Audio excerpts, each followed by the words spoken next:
This is exciting, isn't it? Here we go, guys, in 5, 4, 3. Here we go. It's time for Joan Esposito. Live, local, and progressive. Thank you for the good programming, and I appreciate the content and really enjoyed every moment. It's a privilege to have you on your station and listen. It's good stuff. It's very educational. It's time for Joan Esposito on WCPT 820, Chicago's Progressive Talk. Hello. How are you today? It is Thursday, January 23rd. A little programming note. I'm not going to be here tomorrow. North Central College political science professor William Muck, a WCPT favorite, is going to be sitting in for me. It's my birthday weekend, and I'm making it a 3-day weekend. Woohoo! At my age, actually, I should make it a whole week, but maybe next year. This year, we're going to settle for 3 days. So I will be gone tomorrow. I will remind you of that later, because, of course, you want to make a note on your calendar that William Muck will be here tomorrow in my stead. It would be very easy to turn this show into the outrage machine. Because just as in Trump's first term, there are going to be outrages, usually multiple, every day. Something he says, something he does. And I can't live like that. Sure, there's going to be things that make me angry and that I'm going to share with you. But I do not want to spend the next 4 years, or heck, even the next 2 years, angry every day. That's exhausting. So I'm going to share with you a lot of the stuff that's going on, but I want you to hang on to your sense of humor, because I really think that's going to get us through. There will be absurd things, there will be ridiculous things, and I'm going to try to share those with you. Here's your edition for today. Washington Post. Mike Johnson, who is turning out to be a better lapdog than Mike Pence ever was at his lapdogginess. Yes, those are words. Mike Johnson announced that we should really look in. We should investigate those people on the January 6th committee and all the people who testified. Because remember, the January 6th committee in Congress did a really smart thing. Virtually everyone who testified was a Republican. So the Republicans couldn't sit back and say, well, that's just Democrats talking and we know they hate us. No. The people they called to give testimony about the horrific things that happened January 6th, the day of the insurrection, they were Republicans. But Donald Trump doesn't care. They testified about bad things happening. They're his enemies. And Mike Johnson says, by God, we're going to investigate them. Okay, all right. Except maybe not all of them. Maybe there should be some cutouts. Washington Post reporting today. An aide to House Speaker Mike Johnson advised Republican colleagues against subpoenaing former White House aide Cassidy Hutchinson as part of their investigation into the January 6, 2021 attack. Why would you? What? Cassidy gave this testimony. She was believable. She said awful things about what was going on in the White House. My goodness, if you were going to subpoena anybody, wouldn't you subpoena her? Cassidy Hutchinson. An aide to Speaker Mike Johnson advised Republican colleagues against subpoenaing former White House aide Cassidy Hutchinson. The aide apparently intervened in June when this was being discussed, how we were going to go after these people. And the aide said, guys, excuse me, you might want to drop Cassidy Hutchinson from that list. But why? The aide said that if she is subpoenaed, it could expose the texts, plural, that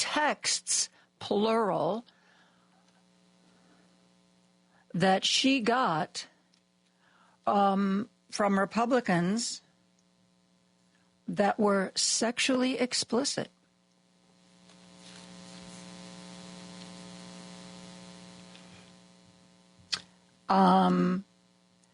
And apparently, it wasn't just one Republican, but the warning was plural, that it could embarrass Republicans, plural, who sent her texts of a sexually explicit nature.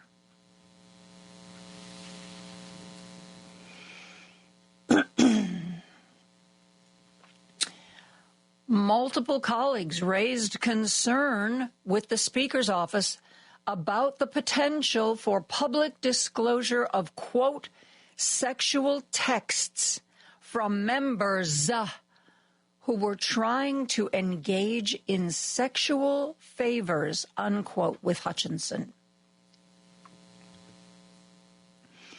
Hutchinson could reveal potentially embarrassing information, one of the Congress people was told.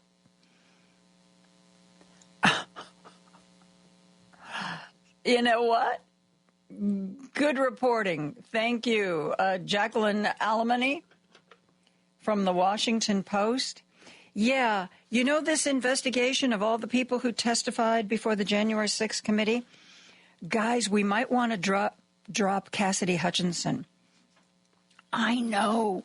She was one of their main witnesses. I know she gave damaging testimony. But guys, she also got sexually explicit texts from a number of Republicans who could potentially be very embarrassed if those texts were made public. Cassidy Hutchinson, as you will recall, said nothing about those texts in her testimony before the January 6th committee. Oh, believe me, it would have been reported at the time. Cassidy Hutchinson has kept that little bit of information in her back pocket for a rainy day. Guess what's happened, folks? It's a rainy day. Mike Johnson wants to investigate the people who testified before the January 6th committee. But the aide said, oh, God, no, not Cassidy. Do you understand what she could say, what she could share, what she could show? Hey, baby, really enjoyed your testimony. Maybe we should meet up tonight to talk about it. I don't know that that's one of the texts. That's just my guess. Hey, that's how I would script it. So, how's that going for you, Mike Johnson? Washington Post reporting, pretty and darn embarrassing, isn't it?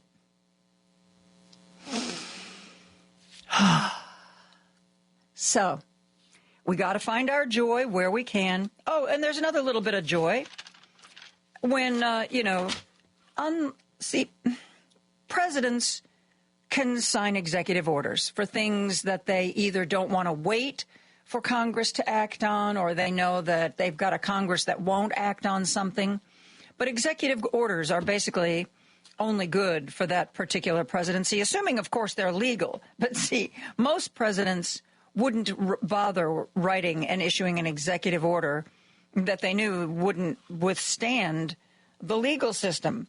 Because why waste your time and energy unless you're Donald Trump, in which case you just dump a flurry of executive orders And you hope that before they are struck down by the courts, that people will actually implement them.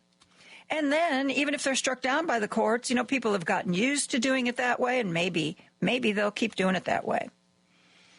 Well, Donald Trump wrote an executive order saying that he was ending birthright citizenship. And even Donald Trump, as ignorant of the law as he is, had to understand that birthright citizenship isn't just some law that was passed by Congress. It is in the Constitution of the United States of America. And you do not change the Constitution of the United States of America just by writing an executive order. Reference Joe Biden's making the proclamation that somehow the ERA had passed and was now going to be part of the Constitution. I'm very sorry, Joe, but that was just a sop to people like Kirsten Gillibrand and Elizabeth Warren, because the ERA, for whatever reason, when it was first proposed, was proposed with a time limit. A number of states had to ratify it within a certain time frame, and they did not. They did not. I mean, the clock ran out. And to say suddenly by executive order, oh, yeah, the ERA, I'm saying it is part of the Constitution. Well, you can do that because people want you to do it. But Joe Biden knew damn well it had no force. It was basically sort of a PR thing. Or it was like, okay, you've been really good to me, Kirsten Gillibrand. What the heck? It doesn't mean anything. I know it doesn't mean anything, but I'll write this letter saying it means something. You don't change the Constitution by executive order. Changing the Constitution means that a number of states have to consider the change. They have to present it to their voters, and their voters have to vote on it. And when a certain threshold, number of states needed for a certain measure to pass, when that threshold is reached, then you have a constitutional change. You have a constitutional amendment. You don't just wake up one morning and write an executive order that changes the Constitution. As ignorant as Donald Trump is of the law, he knew that. He was doing what Joe Biden did with the ERA. It was a publicity stunt. It was throwing red meat to his followers. Look, I did it. I told you I was going to do it, and I did it. A federal judge has now issued a restraining order. That executive order is not going to take effect. It's already been challenged in the court system. And even John Roberts, who presides over the most partisan Supreme Court in my lifetime, John Roberts, who really wants to do everything he possibly can for Donald Trump. You cannot change the Constitution by executive order. You just can't. It ain't a thing. So there's our other good news for the day. How about that? There, I gave you two good things. Well, I'm not going to be here tomorrow, so one of those good things has to be for tomorrow. What else is going on? Well, not everything that's going on is good, but at least we are beginning. You know what? Let me do one more thing. Hey, Lady B, the Danish soundbite, you bleeped that, right? Excellent. I sent Lady B a clip. This is one of the members of the Danish government. Remember, the Commonwealth, the Danish Commonwealth has many members. Greenland is one of them. So Denmark basically is in charge of Greenland.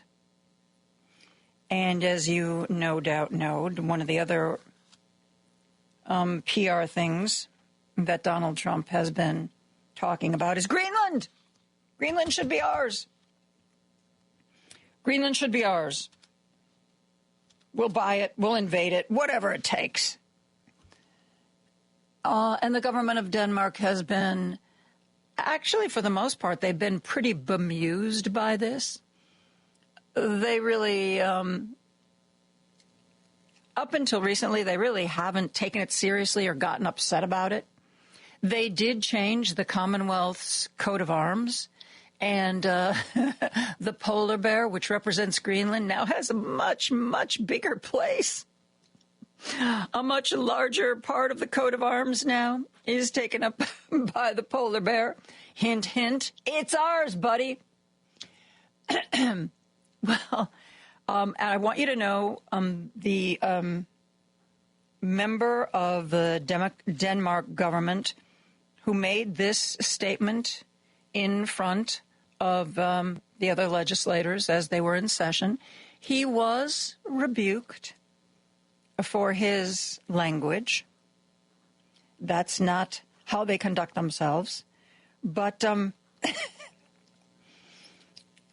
he made it very clear, at least how he feels about this idea somehow, that Donald Trump is going to buy Greenland. Remember, in his first administration, he was really obsessed with Greenland, too. Buying it, invading it. You know, he sent Don Jr. up there for a photo op, and there were a bunch of people surrounding Don Jr. Came to light later that there were no Greenlanders who really wanted to come out to support Don Jr., so they hired homeless people to be a crowd pretending to support Don Jr. One of the people in the crowd was interviewed later, and he was like, I don't know, they paid me. I don't know who this guy is. I don't really know what I'm doing here, but I was paid to come here, and I'm here.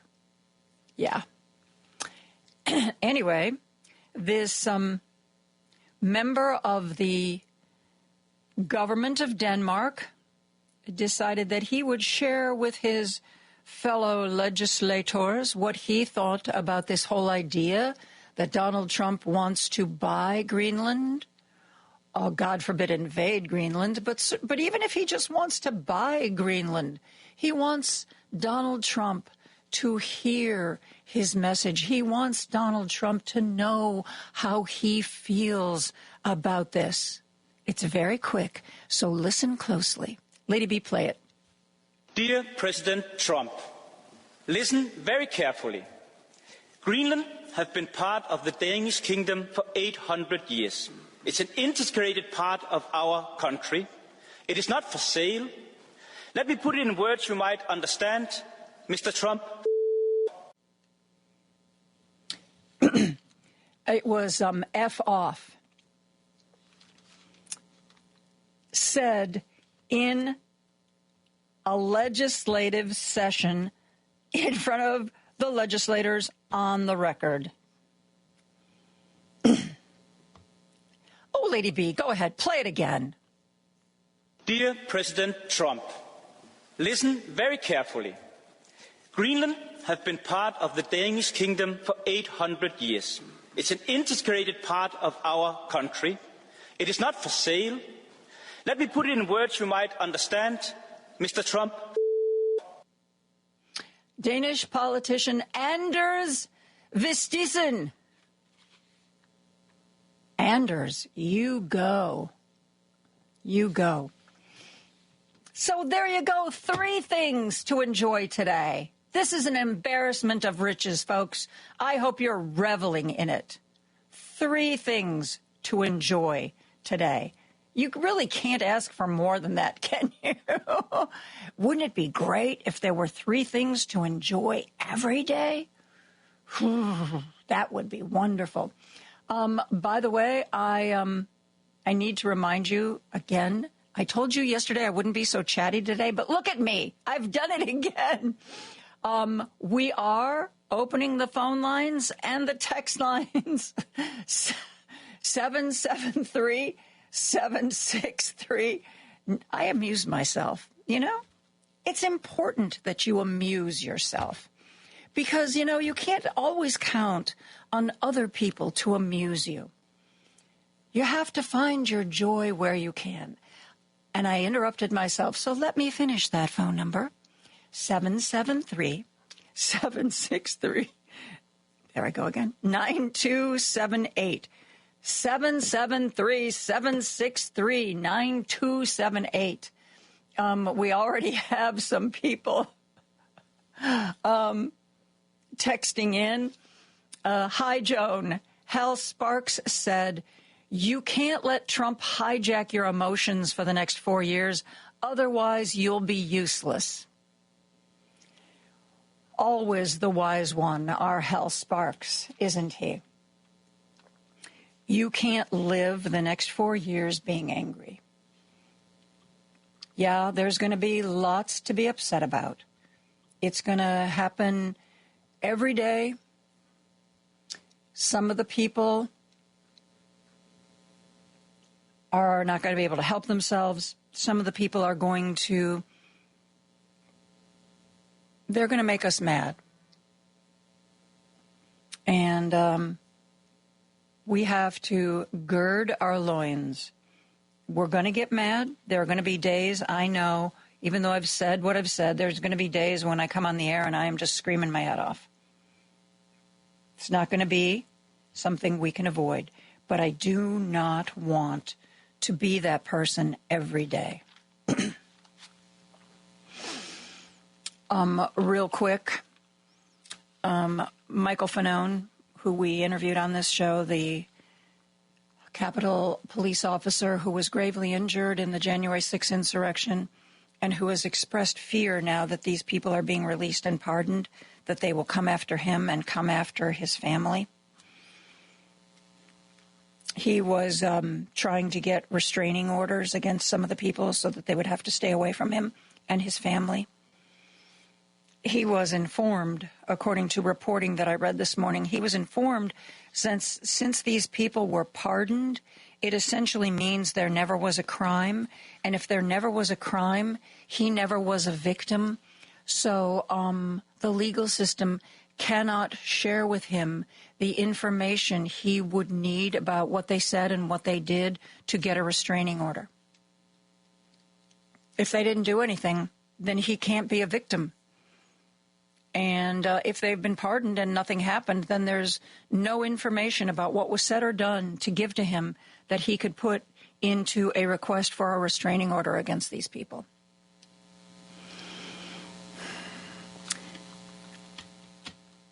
The Association of Police Chiefs and the Fraternal Order of Police nationally have condemned the pardoning of the January 6th convicted, violent, anti-cop insurrectionists.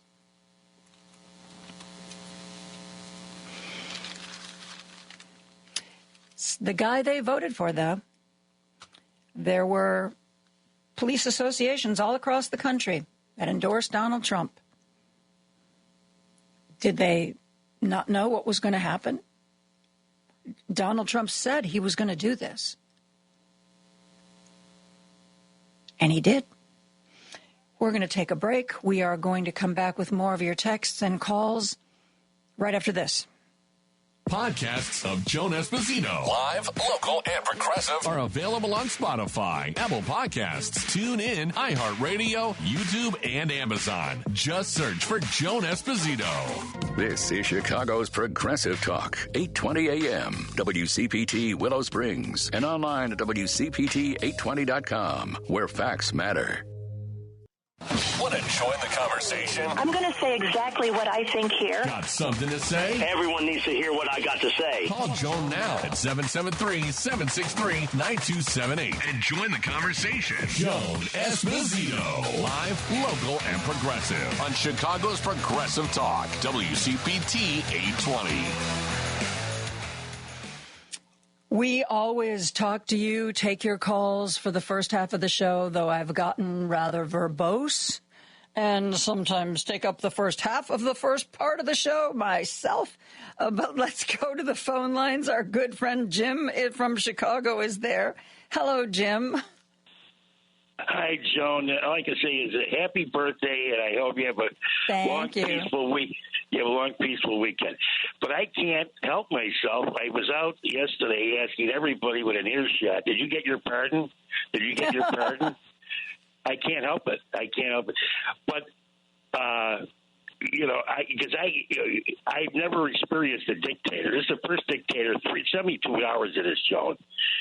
Is almost intolerable. I know we're supposed to find some happiness, but this is intolerable. Two things I'm going to say. The prayer breakfast on Tuesday, the homily was about kindness and mercy, and Trump took that as an affront and said that that's a left-leaning, Trump-hating individual.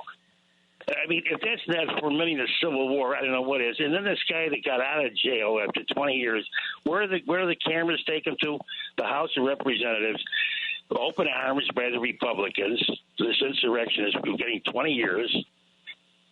And I don't know what they're trying to instigate. This is America, Joe. I mean, I live in a country that was I had Republican friends. We weren't at each other's throats like this. And remember, Jim, back in the days when, Chuck Percy, the senator from Illinois, who most of you are too young to even know who I'm talking about. But Republicans didn't used to be like this. Heck, Mark Kirk wasn't like this, for God's sake. I had wonderful friends that were tremendous friends of mine, and they would vote Republican. And the truth of the matter was, if you had, let's say you were meeting your girl's parents or something, the first thing out of your mouth or at dinner wouldn't be politics or religion. They put a butterfly over your head. But we're in an atmosphere now because of this maniac that we're. Every day they report everything he says every day, and it's enough to drive you mad. That's why I've got classical music. I got classical music on almost all day long, and I try to read as much as I can. You know what? You're doing it exactly right, Jim. And the only way we're going to get through the next 4 years is to limit it. You can't inundate yourself with WCPT all day and cable news all night. We will all be sick. We will be physically sick. We will run down our systems, and we will be ill if we do that.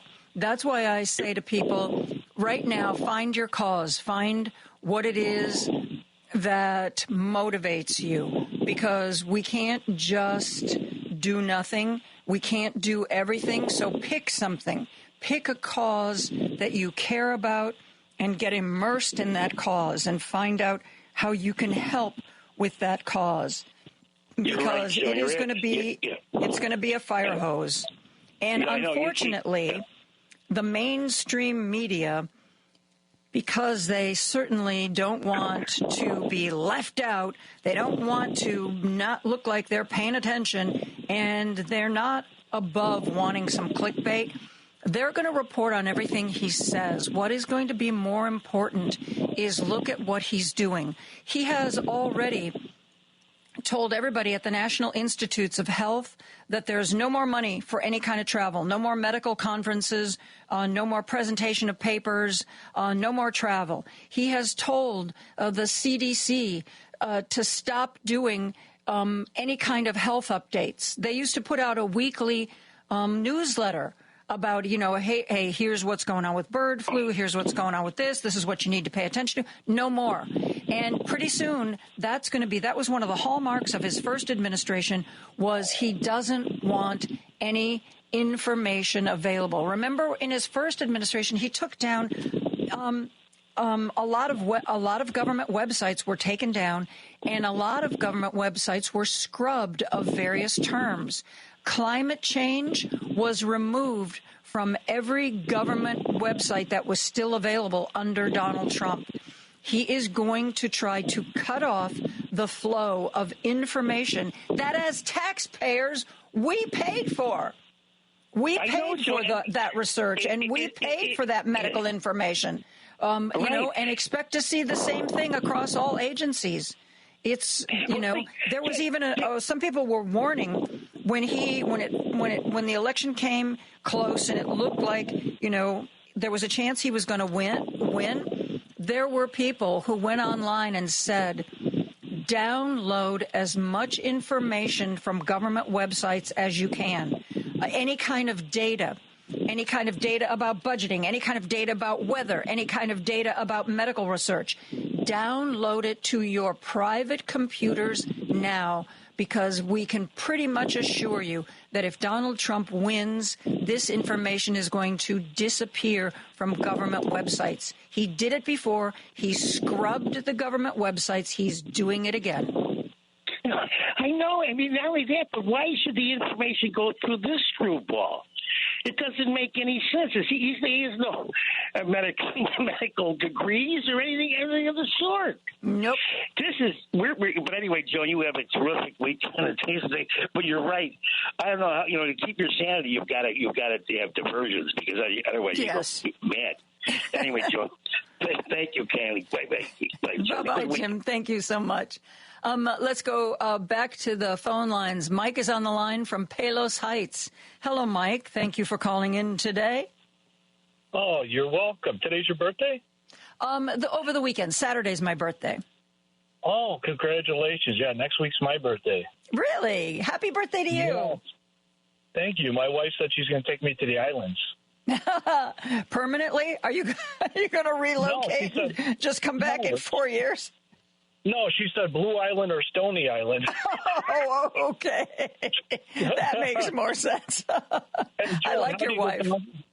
How do you get down from an elephant? I don't know. You don't. You get down from a goose. Oh, God. Oh, my God. Okay. This up a little bit, and I love that guy from Denmark.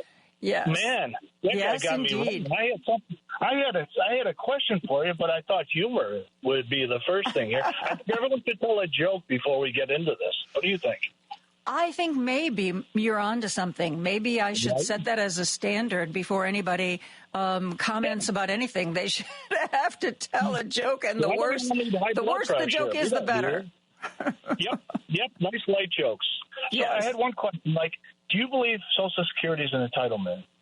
We paid into Social Security. It's ours. It's our money. It's not a government handout. And it drives me crazy when Republicans talk about it like somehow if they cut Social Security, they're going to be, you know, saving tax dollars. That's our money. We paid into it. It sat there till we got old, and now we want it back. Why is entitlement a bad word? We're entitled to it. I love that word. It's our money. I'm entitled to a pension. Yes, I totally agree. So there's certain things that we could do in our lives that we can control and we can't. So, Joan, let's not get frustrated or get our blood pressure up stuff we can't control. We could help out with the next vote or something. But let's say they mess with our Social Security. I'll tell you what, I'm not going to pay my taxes. That's called civil disobedience. And the government, if enough of us do that, then maybe they'll wake up. Number two, with immigration, I believe the clergy should protect the vulnerable. And then if they go to jail, you know what? That's called civil disobedience. And it's what I was taught growing up in my 12 years of Catholic schools of how things change, much like Martin Luther King, et cetera, Jesus Christ. Well, you know, the conference, the Catholic Conference of Bishops, has come out and said publicly that they think that the immigration rules being proposed are cruel. And I think it's going to be really interesting because maybe, just maybe, you know, we will see religious leaders taking the lead, stepping into the breach. I mean, we saw that. I believe she was Episcopalian pastor who preached on the inauguration and begged Donald Trump to show mercy. She is now being rebuked and threatened by Donald Trump himself. Oh, it was a terrible thing. It was just terrible. Why? Because she asked him to show mercy? She said, she said, I'm never going to apologize because people are like, oh, you crossed the line. And she said, I'm never going to apologize for asking someone to be merciful. Amen. See, I mean, they were all squirming when they were talking about peace, love, and mercy. So we know where they're coming from, right? Mm-hmm. By the way, that Bishop, Marianne Edgar, I don't know if you say it, her name is Bud or Buddy, she wrote a book called How We Learn to Be Brave. Somebody who is familiar, actually one of the librarians that I follow on social media, because, yes, I am a nerd, said, by the way, did you know she has a book? It's called How We Learn to Be Brave, Decisive Moments in Life and Faith. Well, she was brave. Let's hope she doesn't pay a huge price. Right? Yep, I agree. She's doing what she's supposed to be doing. She's being Christ-like. Yeah, exactly. Mm-hmm. And people are like saying, she crossed a line. She crossed a line? She crossed a line by asking him to show mercy to the vulnerable, telling him that there are segments of the United States population that were scared. And could there be some kindness? If you think that she was out of line and you call yourself a Christian, I don't understand how you reconcile those things. You can't. No. You can't. No. Well, thank you. Anyway, Mike, thank you for the call. I got to get to a break. We are going to be right back with more calls right after this. There's no excuse to miss Joan Esposito. It's number one on my stereo. Live, local, and progressive. You can listen to her daily at WCPT820.com on your computer or phone. WCPT Replay. We're blessed to have our wonderful Lieutenant Governor Juliana Stratton with us this morning. People have to understand the work that we have been able to do here in Illinois under Governor Pritzker's leadership and with our partners in the General Assembly is we have been able to put things in place, policies and laws, so that no matter who ended up in the White House this term, we would have protections here in Illinois. When I look at what we've done to protect reproductive freedom here in Illinois and enshrine the right to reproductive care, abortion care, what we've done to protect LGBTQ plus rights right here in Illinois, what we've done to protect workers' rights, the Workers' Rights Amendment, we raised the minimum wage and so many other things. These are the progressive values that we have been able to make real progress on here in Illinois. Keep listening to WCPT 820 because facts matter. You're listening to WCPT 820 because facts matter. This is Joan Esposito, live, local, and progressive on WCPT 820. We are taking your calls and talking about the news of the day. Let's go back to the phone lines. Our good friend Bobby from Indiana is on the line. Hello, Bobby. How are you on this cold, cold day? Hey, Ma. How are you doing? So far, so good. I must admit, I woke up this morning with a little bit of a bad attitude, but I have done an attitude adjustment, and now I've got my head in a different space. I was pretty much cranky to my family up until about, 10 minutes before airtime. We need you cranky with some of the people that unfortunately still get through and when they call in, and we need you to box their ears a little. I love hearing that. I love it when you do that. So. But I just wanted to wish you a happy birthday and weekend. Well, thank you. Thank you, Bobby. Some days I wake up and I think to myself, I'm just too old for this crap. But you know what? Because we're old, we don't get a pass. No, you're not old. You're just Joan. That's all. You don't get old. But that was funny the other day about your kids. Just about getting in a panic when you whipped a rotary phone on them. Oh, that was for those of you who didn't hear me. I own a rotary phone. It's an old one too. I think it's made out of, what do they call it, Bakelite or something. Anyway, I got it out once many years ago for my kids who are now, young adults. They were still adults at that point too. And I said, "Look, how do you think this works?" And they looked at it, and they picked up the handle, and and they looked at it, and they looked at it, and they finally looked at me, and they said, we have no idea how this works. And so I said, I took my finger and I stuck it into one of the holes. See, this is the hole for number 7. I want to start this phone number with a 7, so I flip my finger all the way around here, and then I pull it out, and the circle goes back on its own, and then you do it again, and you do it again, and you do it again. I am old enough. Yeah, my grandmother, when I was little, my grandmother, my Italian grandmother, still had a party line. Do you remember party lines, Bobby? This was for those of you who are young. Sometimes there weren't enough phone lines, and even though you had your own telephone number, there was another house that had the same line. So if you wanted to call somebody, you had to pick up the phone and listen to make sure that the other people weren't talking and using the line. And if they were, then you had to hang up and wait for their call to end so the line was free. Hence the phrase, is the line free? And then you picked up the phone and you made your call. 2 people on every phone line. When we moved out to the Pines here on the other side of Michigan City in the early 1960s, we had a party line for years. Yeah. So, I remember. Well, my grandmother lived in a kind of a rural area, and rural areas didn't get the same upgrade of phone service as quickly as the urban areas got. So there were lots of people then who did have single lines, but she wasn't one of them. No. I'll let you borrow my 1920s candlestick, which just has a metal plate cover where the dial should be. So it's set up for manual operate assist. Ask your kids, how would you use this? They'll have artifacts, I think. But, though you got to be careful.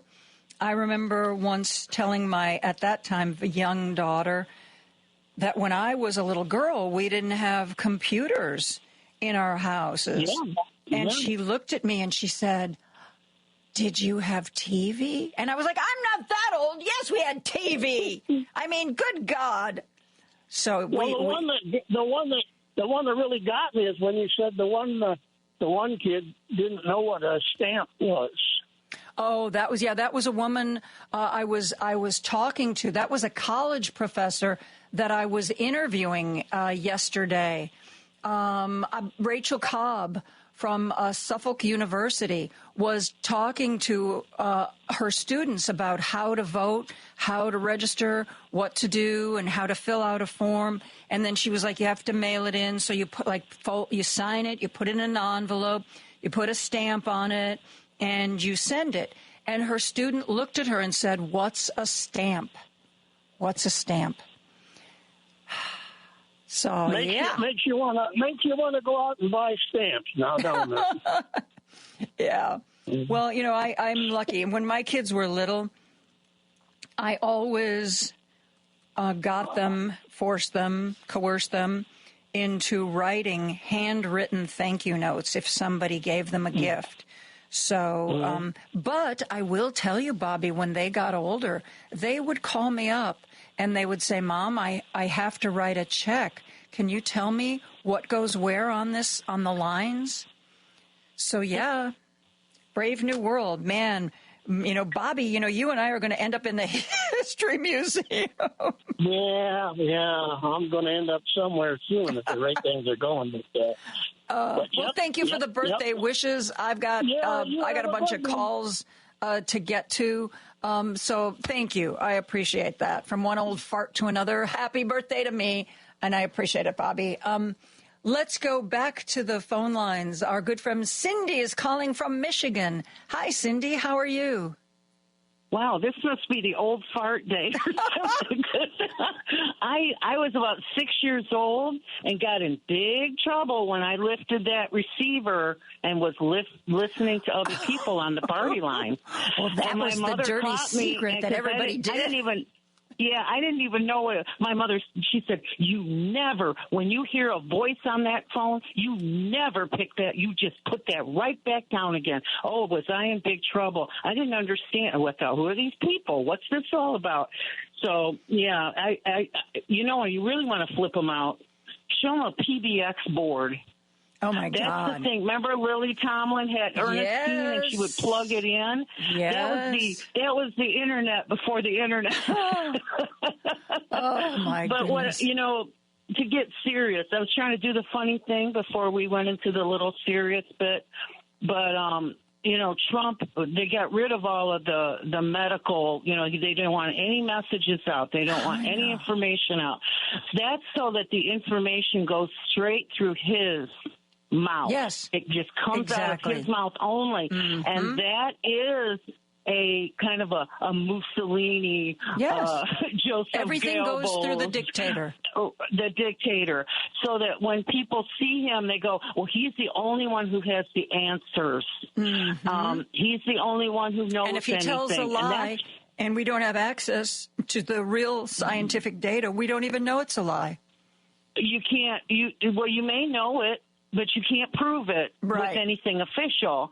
And so when we went through the COVID issue, you could tell how frustrated he was because Dr. Fauci was there. And as soon as Trump would say something that was dim-witted, Fauci would have to come up and kind of either correct it or soften it or something. And then he would go back and just repeat the same thing he said before, which was stupid, about bleach and all that stuff. So, and the other day when the minister was talking to him, it was actually a prayer breakfast or something, I guess that was what it was.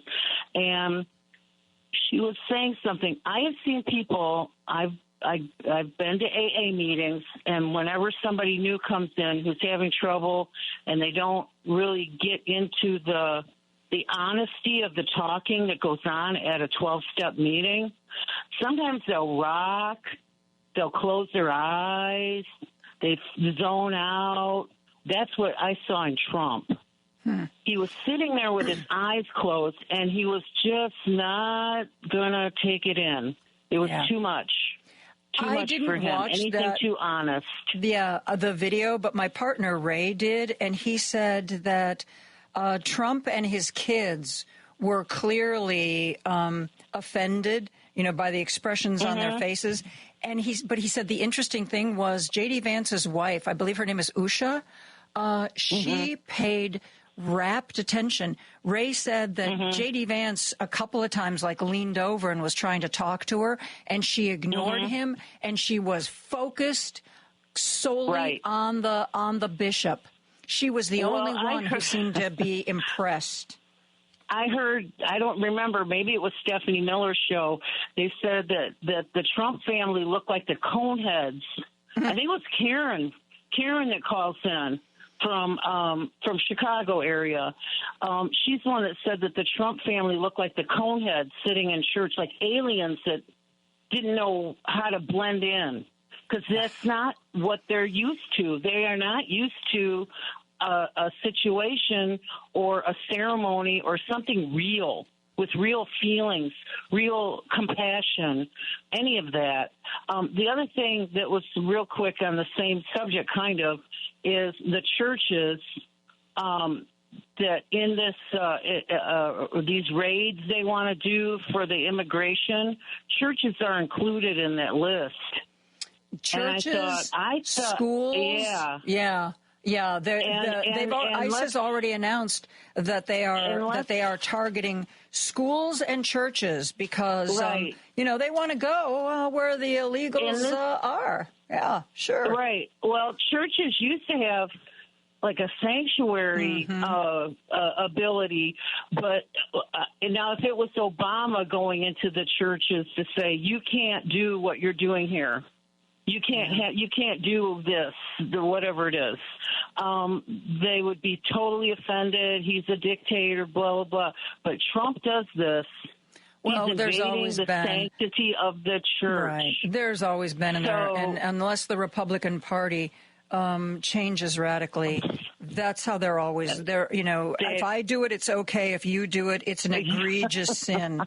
Yes. Thank you for the call, Cindy. I'm going to try to squeeze in a couple more. I also want to let you guys know that I got a text from one of our listeners who said that there's a movement on social media to encourage people to go out and buy the bishop's book and make it a bestseller. Again, Marianne Edgar, and Andy says her name is Buddy. Marianne Edgar Buddy, and the book is How We Learn to Be Brave. How We Learn to Be Brave. Marianne Edgar Buddy. No E on the Marianne, by the way. Let's go to the phone lines. Al from Franklin Park is on the line. Hello, Al. Hi, Joan. Happy Thursday. Thanks. Let's see. Another person that wrote a book is Cassidy Hutchinson. She wrote the book Enough. So she has, you know, what she has to say all down pretty well. Yeah. What I wanted to talk about was the fact that, you know, the other side, I guess, does a lot of manifesting and projecting what they want the future to be, and there's so many of them, and they're all doing it that they make it happen, and they plan. And they plan, and so we have to be doing the same thing here. We all got to be talking about the future that we want to have, and be projecting it, and that's a happy future, an inclusive future, and all of that. So I think as a collectively, we all have to be doing that. That would help us out. And, I'm going to practice that over the weekend. I am going to. My doctor's always asking me, do you meditate? Do you meditate? And I almost always say no. But maybe I can take what you're saying now, Al, and turn it into a kind of a meditation. Make my doctor happy, maybe help us over the next 4 years. Yeah. We all have to do that. And then my one other point was just that the Christian nationalists really do a good job of this projection, because they are following the Bible, and they know exactly what's going to happen, and they're telling us when Christ is coming, and they've also talked to Christ before, and one guy was telling me that we're in the end harvest times right now, where we're supposed to be going out and turning everybody into Christians before Christ comes down, and in the second resurrection and all that fun stuff. So it really goes deep, and that's people like Mike Huckabee and Joel Osteen and all of those people, and on TBN and Daystar TV and a few others. So all kind of in collusion together, and they're also all on terrestrial TV right now, so anybody can get these channels. Al, thank you for that information. I got to wrap up. We're late getting to the news, and that's on me. Thank you so much for the call. We are going to take a break for news, and when we come back, I've been telling you about the Capitol Fools who are going to be in North Shore. We're going to talk more about that right after the news. You're the only voice of reason on the radio. You give me hope. Having listened to you every day. Thank you for your clear insight. Always felt a little bit smarter. I listen to you every single day. I keep coming back to this station, and thank you for what you do. On WCPT 820, Chicago's Progressive Talk. Alexa, play WCPT. WCPT from TuneIn. It's time for Joan Esposito. Live, local, and progressive. Joan, as always, exceptional work from you, from, your TV days all the way up to today. You're truly exceptional, and thanks for this great show you have. It's time for Joan Esposito on WCPT 820, Chicago's Progressive Talk. Richard and Patty and I have been talking about the appearance at Skokie North Shore that's going to take place February 1st and 2nd of a group called the Capitol Fools. This is a group that anybody who's listening to this radio station is really going to enjoy. They take whatever is going on politically and they turn it into skits and they turn it into songs. And I can't even tell you for sure what they are going to be doing.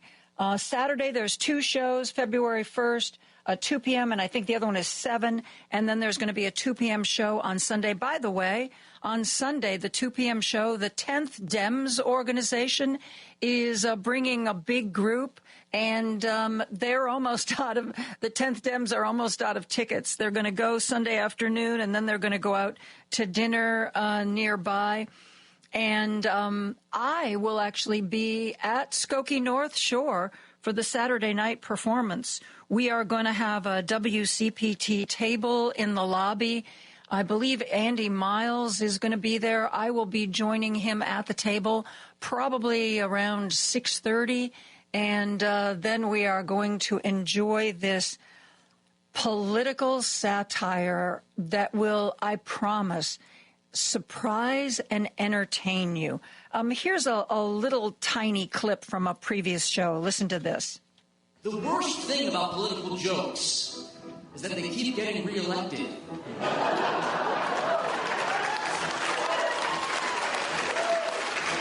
Scandals in Congress and humiliation. Joe Biden's latest mispronunciation. You can't say gay to folks in the right wing. These are the Capitol Fools' favorite things. That's a little taste of the Capitol Fools from a previous show. Joining me now is a Capitol Fools writer. Mark Eaton is here. Hey, Mark, thank you so much. And I'm so glad that Capitol Fools has been a sponsor for WCPT. I can't imagine another group that we are better in tune with than the Capitol Fools. We are liberal. You are liberal. You are definitely funny. And we sometimes try to be funny. Well, Joan, you know, it's a very target-rich environment these days, and quite honestly has been, you know, for the entire existence of political comedy. I guess we could also say the same thing. But we're just thrilled to come back. You know, we have this is kind of a group that formed out of the ashes of the Capitol steps, and we've got a very long history going back many, many years to coming to Skokie and North Shore. Always great crowds, always a fun show, and we hope a lot of folks will turn out.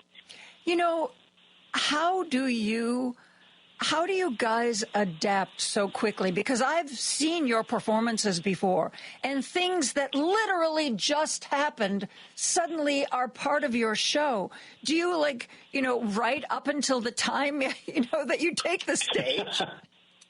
You know, if it's a big enough story, we certainly try to. I mean, there's plenty of occasions where a song, you know, you're maybe hearing it for the first time it's ever been done because it's just such a story you want to get it in the show.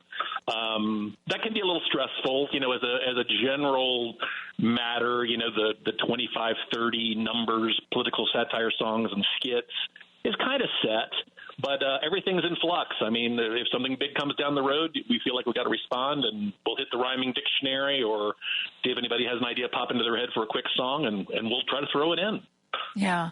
And just as that clip showed, you always get such a great audience reaction. I mean, you know, I don't have to worry about warning people about your take on things because we are the kind of audience at this radio station who will eat your stuff up. Well, we do. We also try to be equal opportunity offenders, as we like to say. You know, sometimes somebody will be like, well, you know, you're picking on those guys a little too much. That's our people. You know, don't pick on our side. Just hold on because we're going after the other side next. So, you know, we try to play both sides of the aisle. Well, you know, I mean, if somebody does something that crosses a line or is absurd, that's, I think, what you guys focus on more so than, oh my gosh, it's my party. I can't make fun of what this person said. Well, actually, yeah, you can. Yeah, exactly. You absolutely can. If we can't laugh at some of this stuff, it certainly is going to make us cry, right? So, trying to unite the country one laugh at a time is kind of the vibe that we're going for. Well, in the shows that I've seen before, you've certainly hit the mark. Can you give us a little hint? Just a little tiny baby hint of something we might see? You're going to see a lot of different characters. I mean, obviously, we're going to see President Trump. You're going to see former President Biden. You're going to have Kamala. You're going to have Vance in the show. You might see Zelensky. We do some things, kind of outside of the realm of the Beltway politics. We're talking about those poor astronauts that are stranded up in space. We've got a thing on them. We've all forgotten about them. Exactly. Isn't that the craziest story ever? They were supposed to be up there, 2 weeks? And I think it was 8 days maybe it was 2 weeks. But can you imagine packing for 8 days and then, it's going to be 8 months? Yeah. Oh, my God, yeah. So it's thank you for that. When you guys are sitting down to put this show together, does anybody ever say, that's too sad, we can't do it, or there's no way to make that funny, or that's a line we shouldn't cross? We rarely have a performer say that. I mean, we all kind of, we all have a filter that knows what can and can't be in a show. We have written plenty of songs that we think are pretty funny and perform it and receive polite golf applause maybe from the audience. I mean, the audience ultimately decides what's going to be in the show. Mm-hmm. One time I wrote kind of what I thought was a very funny song about a Northeastern, we'll say an Ivy League school student who was, hello, mother, hello, father, I have joined the Intifada. And I thought it was very, very funny, and most of the cast thought it was very funny, and it was a groaner. And really? So we just dropped it. Yeah.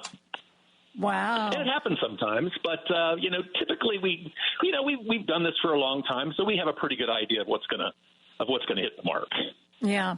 I know that a lot of, if not all of what you focus on is politics. Do you ever, aside from astronauts stranded in space, do you ever focus on other world events? Or is there going to be a song about NATO?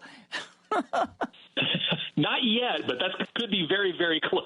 Yeah. We do some things. We'll talk about maybe, do a song about fuel prices. Eggs. We'll do some things about exactly eggs. Maybe some of the places that a gentleman confused by the gender signs on a bathroom door. Some of the things like that are kind of social aspect as well as political. Mm-hmm. How long? I can't remember. How long is the show? You said it was 30-some songs and skits? Yeah, it's usually a mix. The show itself usually runs about 90 minutes. There's an intermission in it, so somewhere in that neighborhood. Sometimes, the show's length obviously depends on the crowd a little bit too. Mm-hmm. Sometimes a nice raucous crowd makes the show go a little longer, but that's generally how long it takes. And I'm not sure, quite honestly, I don't know if they do an intermission in Skokie, quite honestly. I know sometimes when there's 2 shows in a day, sometimes they opt not to, but I don't know the answer to that, quite honestly. So will you be on stage? I'm afraid I will not. I only had, back in the Capitol Steps days, I did Skokie one time. I was kind of the manager and a writer and a performer kind of on, I wouldn't say emergency basis, but mostly just kind of did in-town stuff because since I had the other gig to hold down. But on emergencies, I would travel, and I had a great time in Skokie the time I was there, but I will not be there. But you've got a wonderful cast. Jack Rolls is kind of the guy responsible for putting this group back together, and he will be there along with a bunch of other very, very talented and very funny people. We need to take a break, Mark. If you will hang on, I'd like to talk to you a little bit more. And as a matter of fact, while we're leading into this break, I'm going to give away 2 more tickets to see the Capitol Fools. As I said, it's February 1st and 2nd. It's a Saturday and Sunday. 2 shows on Saturday, 2 p.m. and 7, and 1 show on Sunday at 2 p.m. That's the show on Sunday that the 10th Dems are going to be at en masse. You better gird your loins for that one, Mark. So we are giving away 2 tickets. If you are the second caller, 773-763-9278, 773-763-9278. We're going to give you 2 tickets. The Capitol Fools, they're coming to the North Shore Center for Performing Arts in Skokie. It's kind of right across from Old Orchard, if you're wondering where it is. You could probably throw a stone from Old Orchard and hit it. And I want you to know that the boilerplate, our contests are open to you as long as you're 18 years old or older, especially older, residents of the greater Chicagoland, Northwest Indiana area, and also southern Wisconsin. 1 entry per person, 1 winner per household, void where prohibited by law. Listeners may only win or qualify to win once every 30 days. Complete rules are on our website, WCPT820.com. Click on the contest tab. You know that you can listen to Chicago's Progressive Talk on WCPT AM 820. Stream us live at WCPT820.com and on the TuneIn Radio app. Or you can ask Alexa, Siri, or Google to play WCPT from TuneIn. But now you have another option. We're simulcasting our programming overnights, 8 p.m. to 6 a.m. on WSBC AM 1240 for a clearer reception in and around the city. Chicago's Progressive Talk, WCPT 820. And now overnights on WSBC 1240 AM, where facts matter. Alexa, play WCPT. WCPT from TuneIn. Now back to Joan Esposito, live, local, and progressive on WCPT 820. We are very pleased that Capitol Fools has become a sponsor for WCPT, and we are going to be present at the shows February 1st and 2nd. Remember, there's 2 shows. On Saturday, February 1st, there's a 2 p.m. show and a 7 p.m. show. Andy Miles and I will be sitting in the lobby before the 7 p.m. show. Please come over and say hello to us. I'm not sure. Lady B, I was originally told that Richard Chu might be at one of the shows, but I never got confirmation of that. Anyway, it's going to be 3 shows. If you've seen them before, you know how good they are. If you've never seen them before, you are in for a treat. I've been saying to the audience that you have got to find your sense of humor to survive the next 4 years, and this is a great way to celebrate humor in this political climate we find ourselves in. I'm joined by a writer, Mark Eaton. He's one of the writers for the Capitol Fools. They used to be the Capitol Steps. He has been a writer and performer with them for 20-some years. And I'd like to read just a little bit of his bio. Previously, Mark worked on Capitol Hill for 10 years before leaving for the seamy underbelly of life as a lobbyist. Mark is the most spiritually advanced and intellectually gifted member of the Fools. Wow. Who wrote that, Mark? Well, you know, it's interesting when they let you write your own bio, what they let you get away with. Yeah. Uh-huh. I wanted to ask you, how many states do you take this show to? Well, any state that will take us. We pretty much go around the country. Do you worry about taking this show? I mean, chances are, if you're at a theater, you're in at least a reasonably urban area. And as we've all learned from the demographers, urban areas tend to be more blue than rural areas.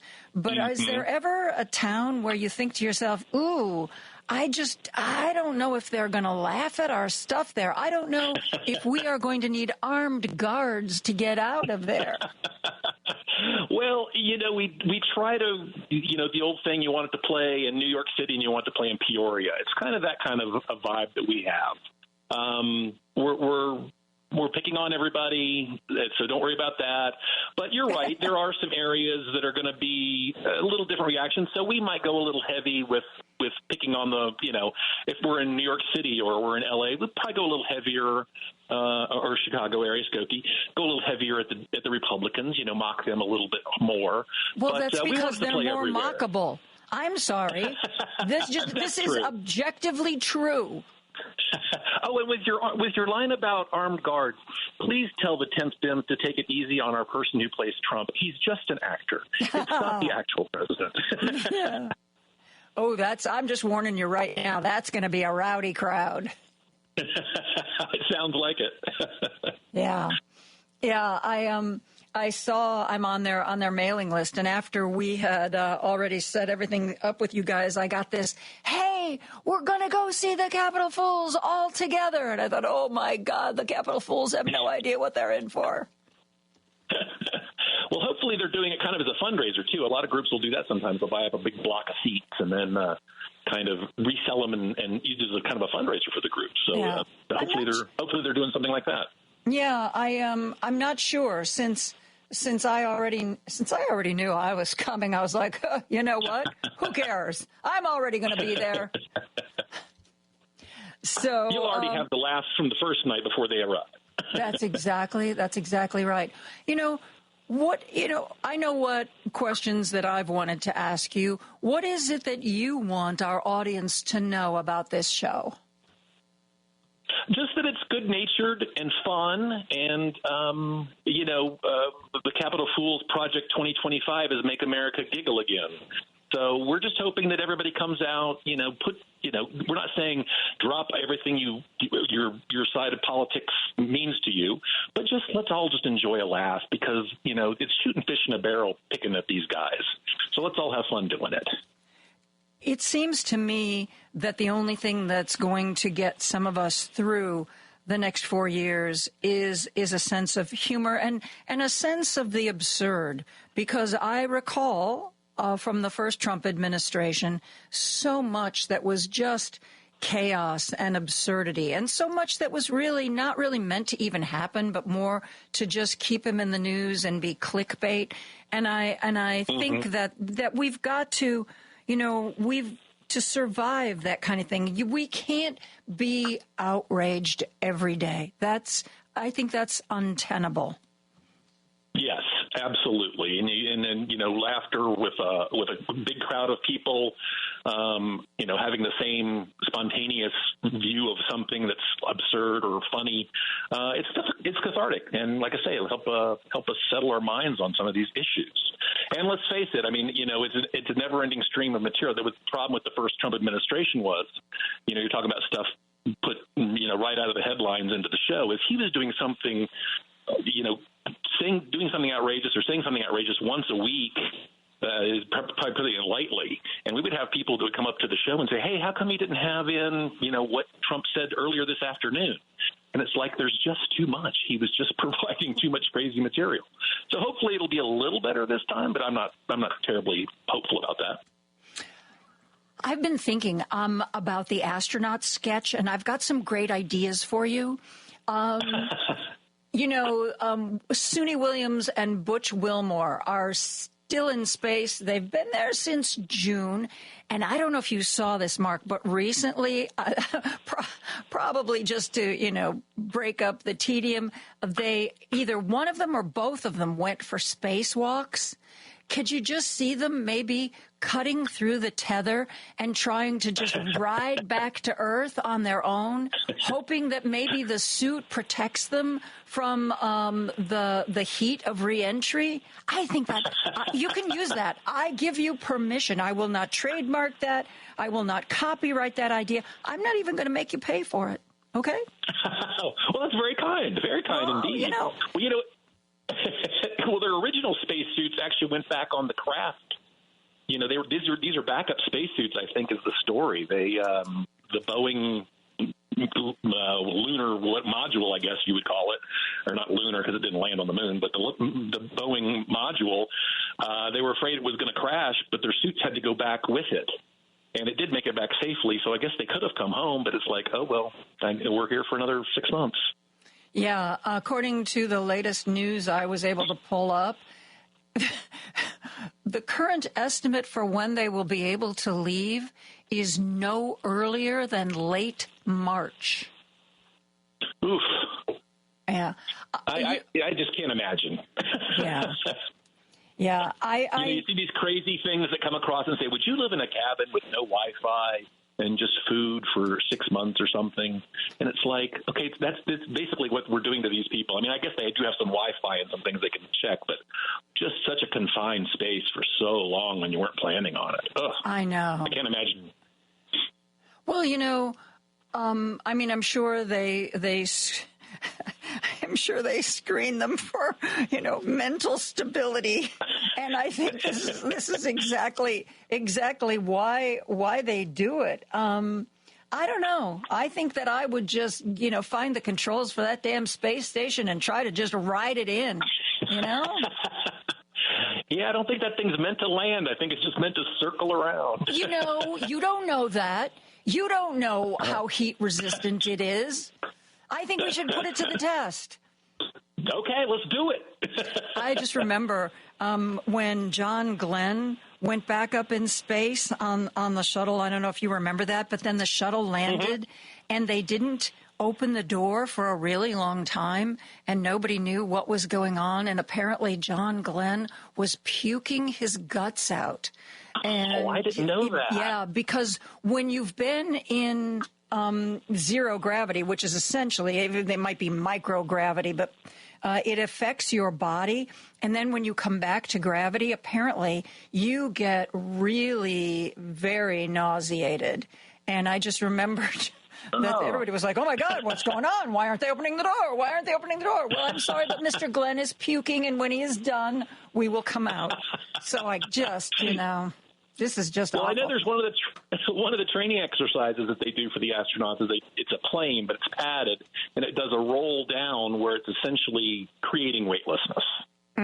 For a short period of time. And I believe they call that the vomit comet because once everybody gets down, they all start barfing their brains out. Yes. And frankly, I get a little queasy just looking at video of that plane and those poor folks. Anyway, I have gotten seriously off track. But Mark Eaton, thank you so much for being here. Thank you so much for the Capitol Fools teaming up with WCPT. I look so forward to these performances. February 1st, February 2nd, North Shore Center for the Performing Arts in Skokie. Tickets still available. We don't have any more to give away for free. So, folks, you got to call up North Shore Center for the Performing Arts or go online and get some. But I really hope to see everybody there. And, Mark, thank you so much for joining us. Oh, Joan, it was a pleasure. Thank you for having me. We are going to take a break. We are going to be back with more after this. If you've missed any of today's show, you can listen on Spotify, Apple Podcasts, TuneIn, iHeartRadio, YouTube, Amazon, or HeartlandSignal.com. Just search for Joan Esposito. Live, local, and progressive. This is Chicago's Progressive Talk, 820 AM, WCPT Willow Springs, and online at WCPT820.com, where facts matter. Joan Esposito, live, local, and progressive on WCPT 820. I'm joined now by Julie F. Kay, who is a human rights attorney and activist and a co-author with Catherine Colbert of a book that has been updated in 2024. The title is Controlling Women, What We Must Do Now to Save Reproductive Freedom. Joining me is Julie Kay. Julie, I hope 2025 is going better for you than it is for many of us.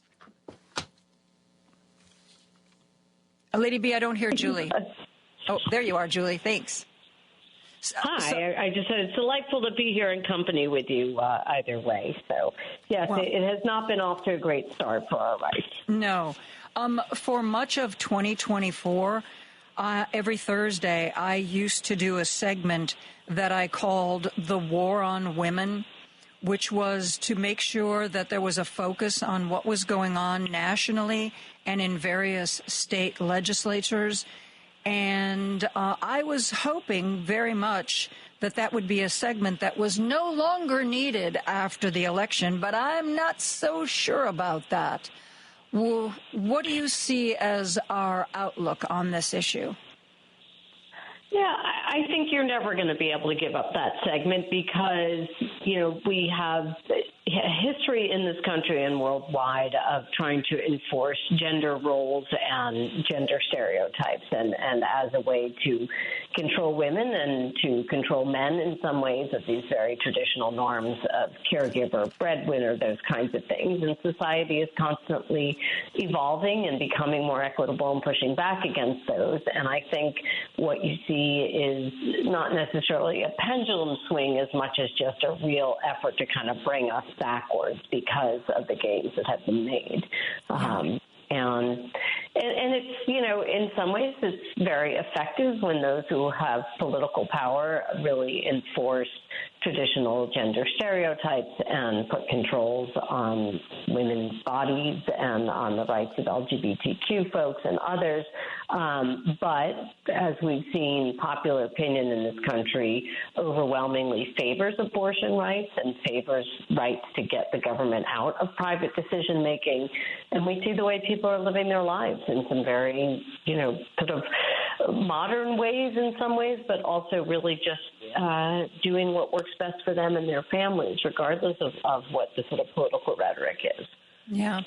I saw a young woman whose name escapes me. She's not a particularly famous in political circles, but she said that this was, I think, on TikTok, and she said that if you want to know why the Republicans are so obsessed with gender, it's because they need a clear-cut hierarchy. They need men to be men and women to be women so that they can elevate men over women and enforce this hierarchy. But if gender is all this mishmash and, you know, men are becoming women and women are becoming men, or there's all this cloud, that it's more difficult to set up an enforceable hierarchy of power.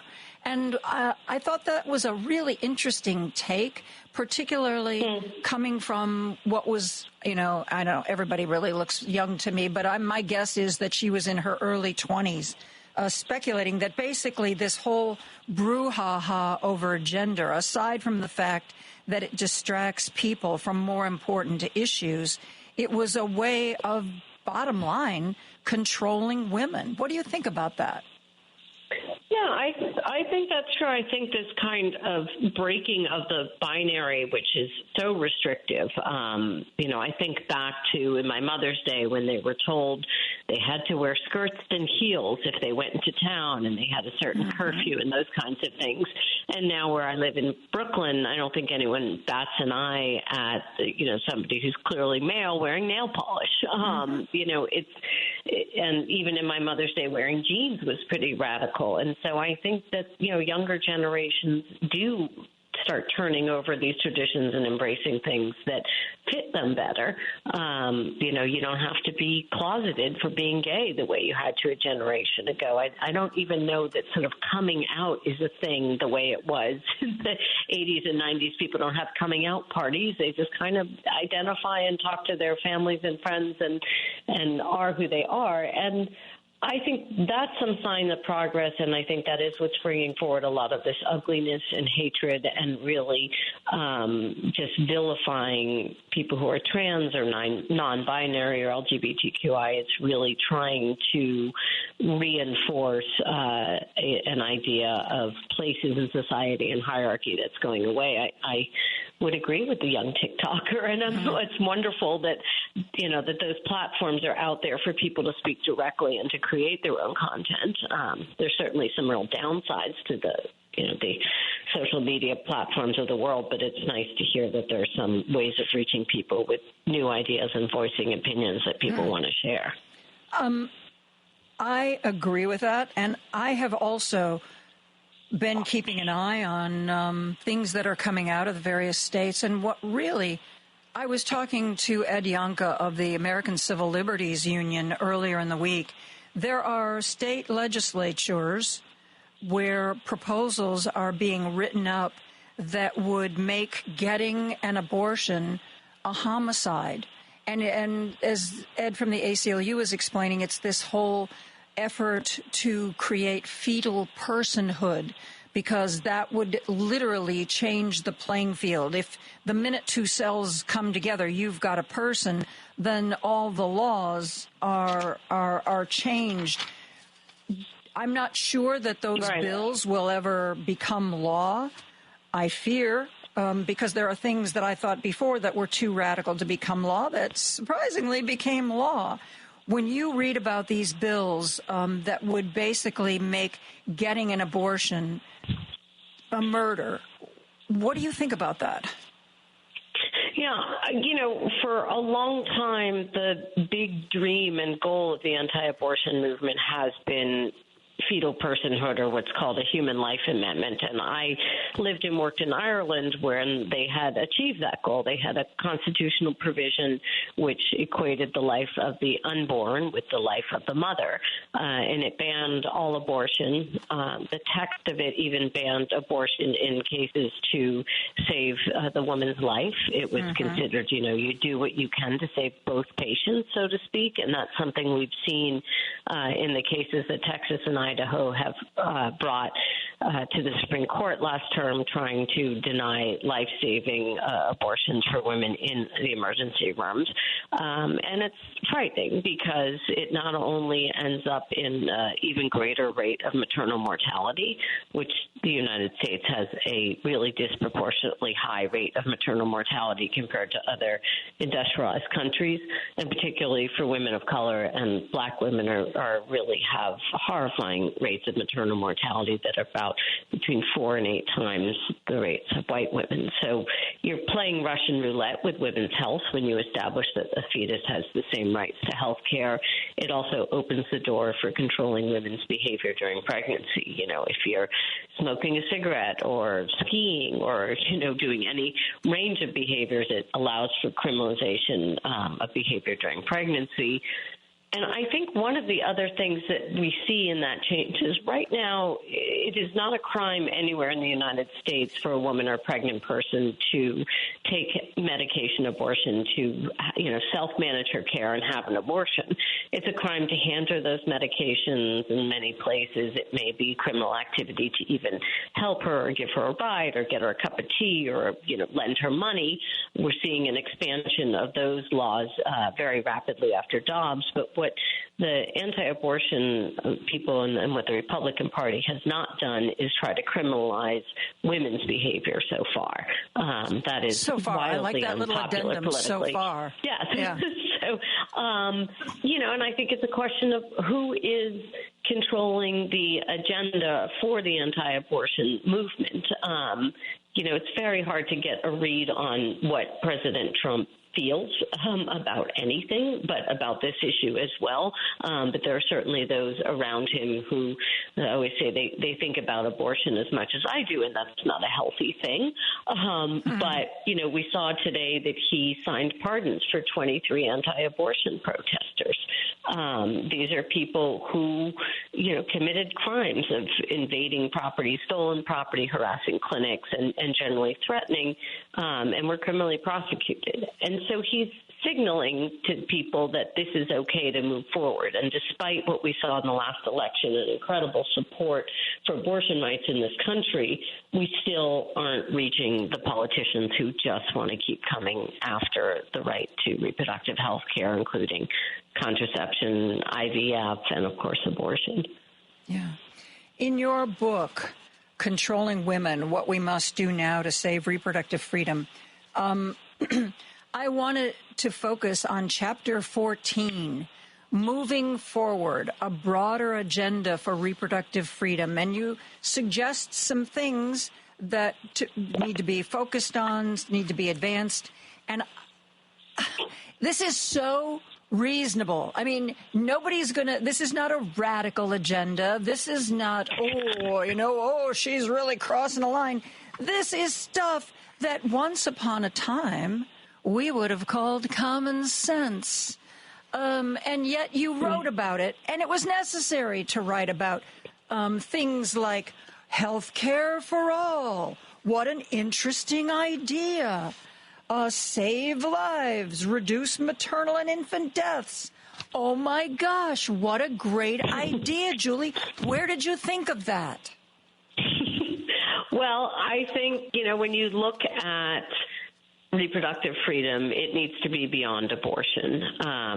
We live in a country with real racial disparities in access to health care and access to resources. And the decision about whether, when, and with whom to have a child or not is a human right. And for many people, the decision is made of what works best for them, what's the time, who's their partner. But for many people, it also is, do I have housing security? Do I have food security?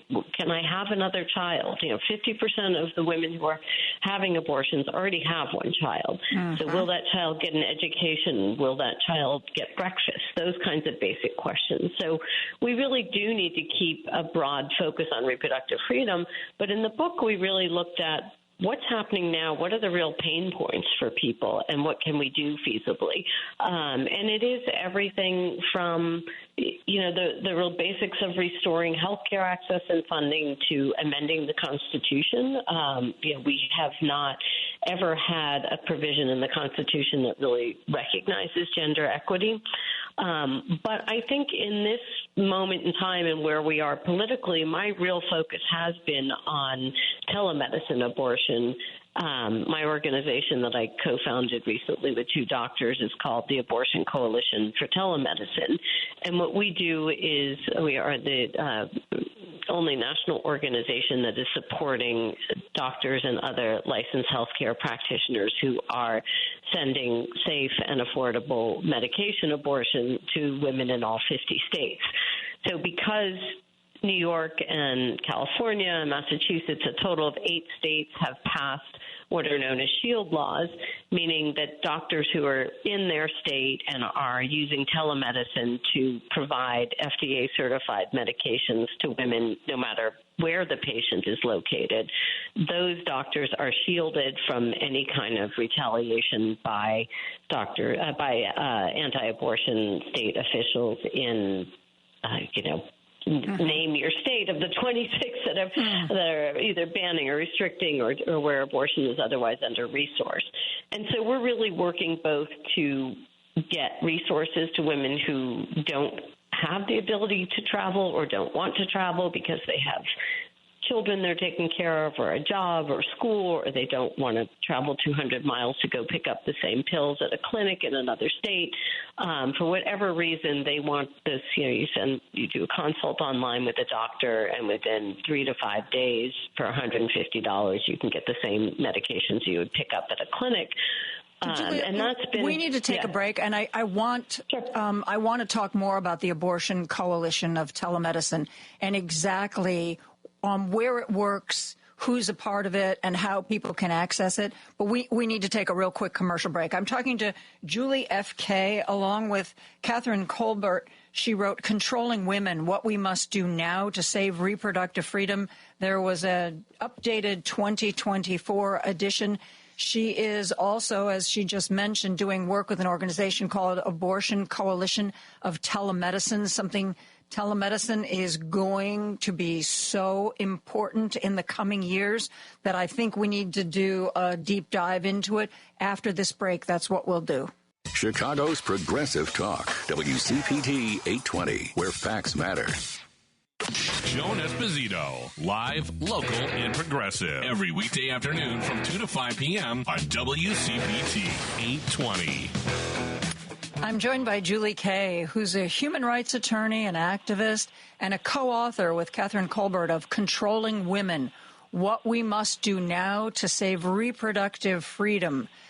She's also involved with an organization that we were just talking about called Abortion Coalition of Telemedicine.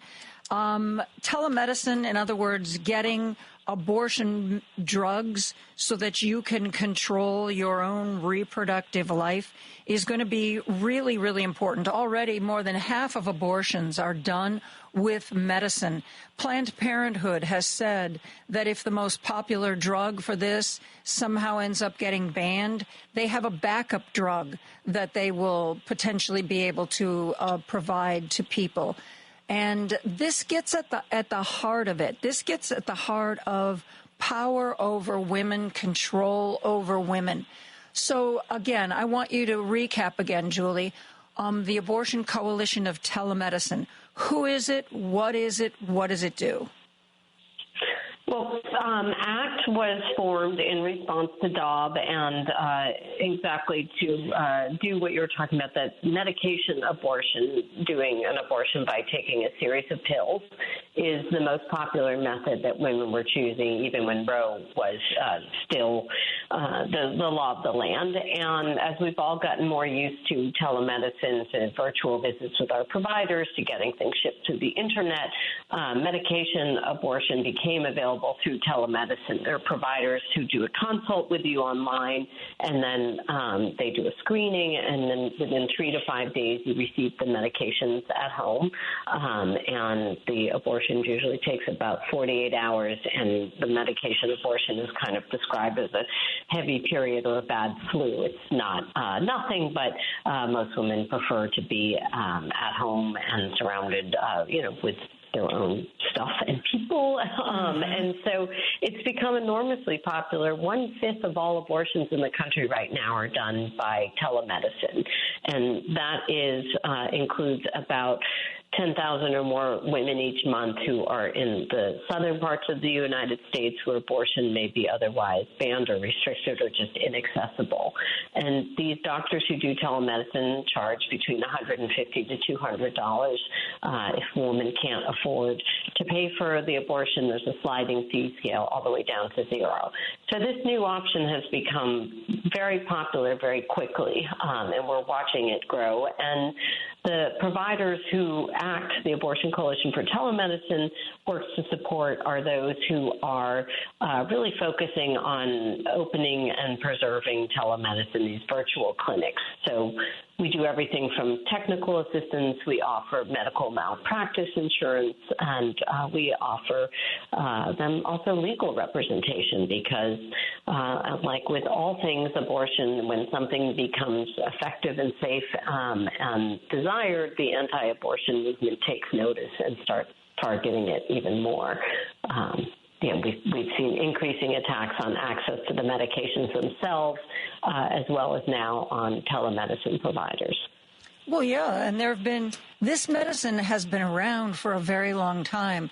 But one of the arguments that opponents make is, it wasn't tested. It wasn't tested well. We don't know for sure if it's safe. We better withdraw any support for this because, it needs to go through much more rigorous testing.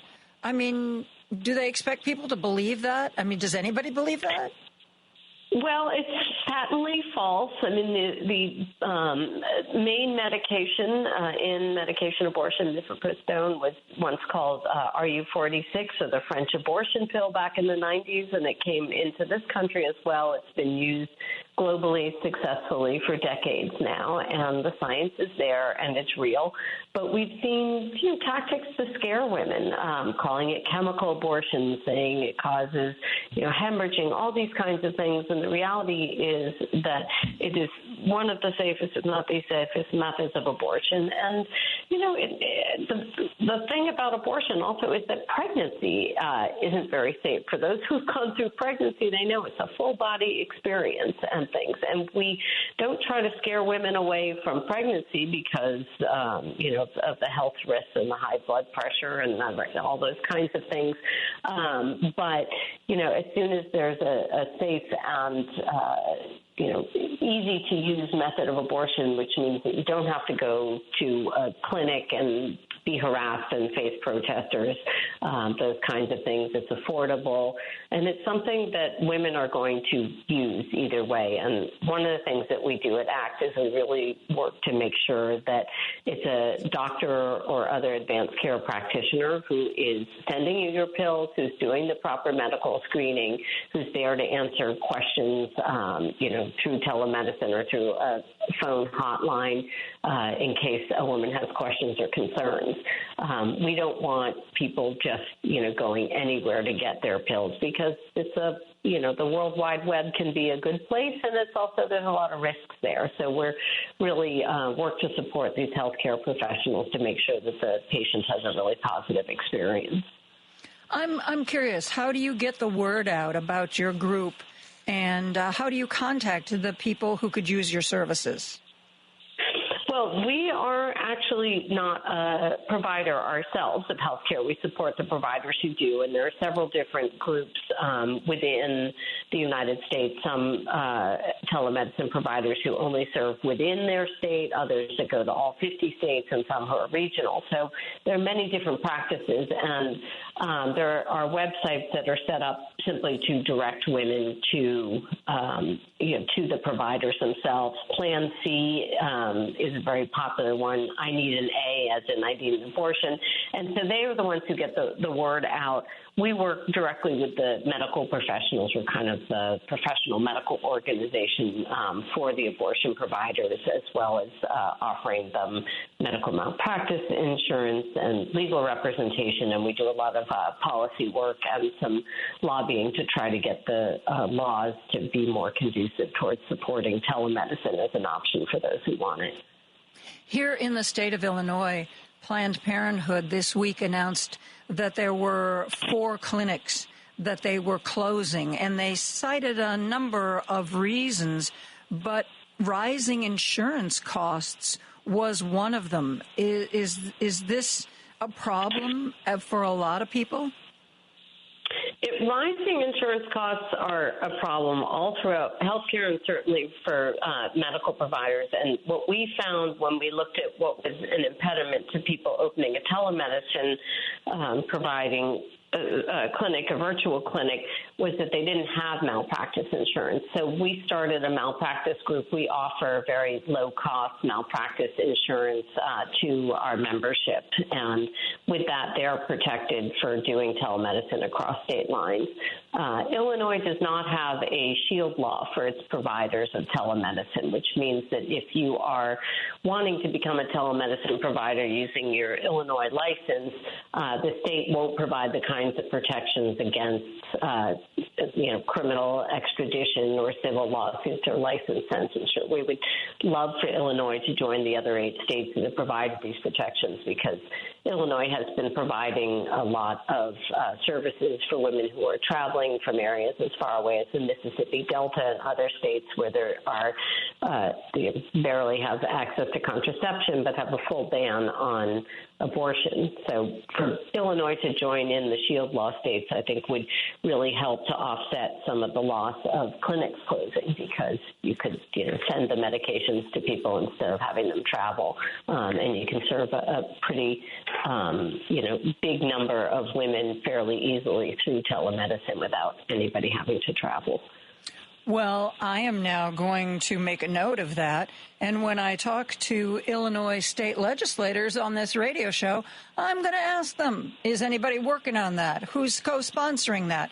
When is it going to come up for a vote? Thank you. I would love that, Joan, and if they need model legislation or any help with it, that is a lot of what ACT does. Is we just need more of these laws. We need more providers, and we need the states to stand together to recognize the human rights that are at issue in this country.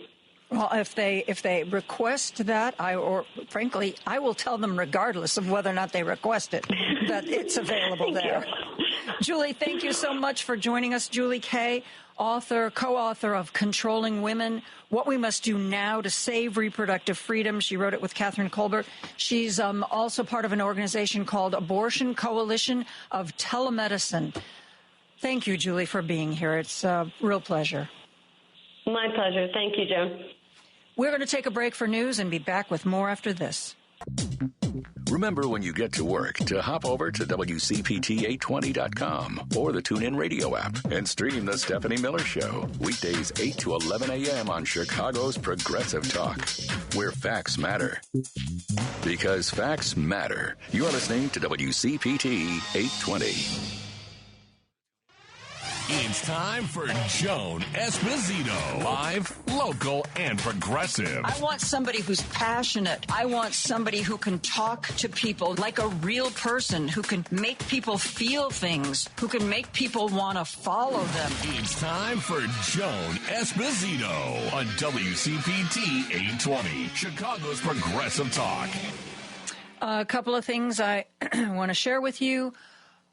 I am taking tomorrow off. This is my birthday weekend, and I will be celebrating nonstop because, you know, you may not realize this, but the older you get, the longer your birthday celebration is.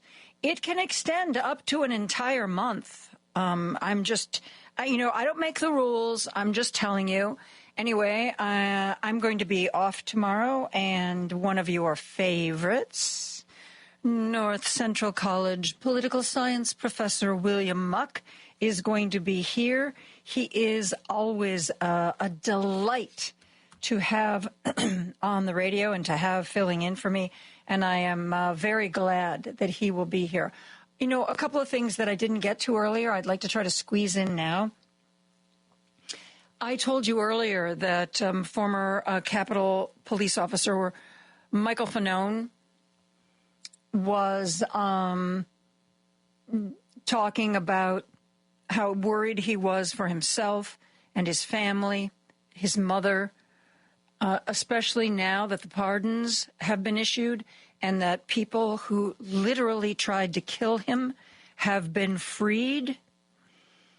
He talked about his fears and what action, if any, he can take to protect his family. He was being interviewed at the Capitol. I want to share right now with you what Officer Fanone said. Listen to this. Really, the only recourse that I have at this point was to seek protective orders, ordering that these individuals stay away from me and my members of my family and do not attempt to contact us. We don't feel as though we can depend on law enforcement in this country to protect us because it's no longer the Department of Justice.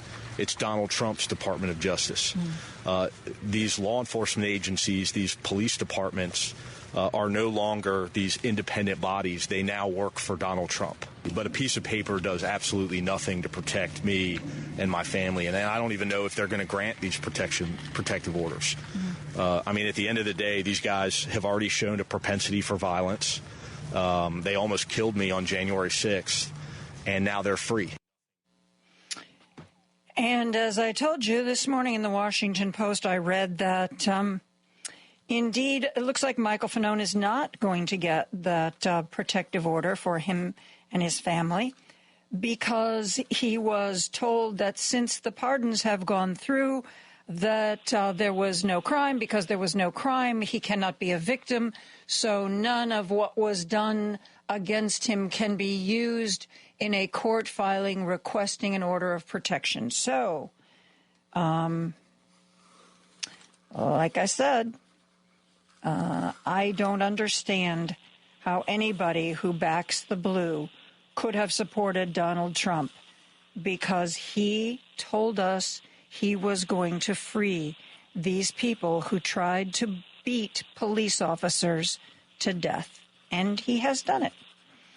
I was just talking a few minutes ago to Julie Kay, and one of the things that we were talking about is her book.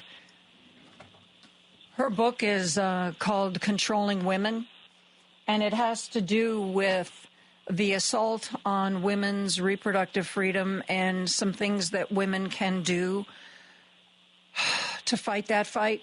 Recently, as you might have heard, it was announced that probably the most famous person to ever lead Planned Parenthood, Cecile Richards, died. She had been diagnosed in January of last year with a brain tumor. And one thing that she said, looking back on her time leading Planned Parenthood, was that, she knew that the majority of people supported a woman's right to have an abortion. She knew that Roe v. Wade was the law of the land. She knew there were people who wanted to change things, but she said the only regret she had looking back was that maybe she could have, would have, should have fought harder, should have, even though she knew it was a a majority position, and even though it was the law of the land, maybe she should have foreseen this coming, and somehow she should have fought harder to preserve abortion rights when she had the chance. I think that nobody could have expected her to have the kind of foresight that would lead us to where we are now. I think she was amazing, and I think she really put women's medical autonomy on the map. She did so much. Recently, in The Nation magazine, Joan Walsh wrote an article called "Cecile Richards Saved the Day for Us." I couldn't agree with it more. Joan Walsh is here now to talk about this article and some of the other things that she's written for The Nation. Joan, thank you so much for being here. Oh, thank you for having me, Joan.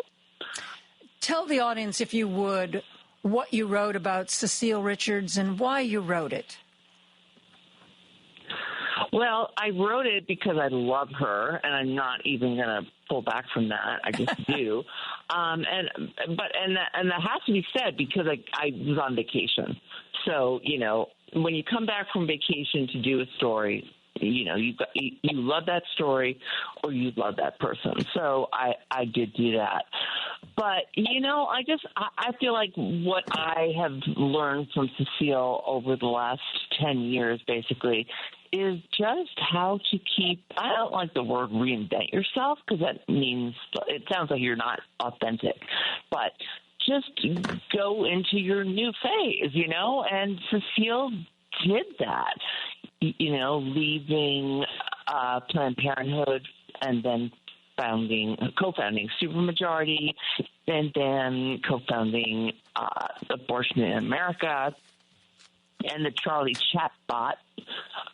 You know, I just feel like she figured out how she was supposed to get this period of time right. And I just, you know, I would like her advisor because I think she did it really well.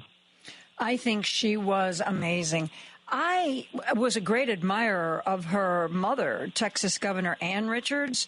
And usually when you've got an amazing parent like that, you know, the children can rarely live up to their reputation, let alone eclipse it. And I think Cecile Richards eclipsed the success that her mother had.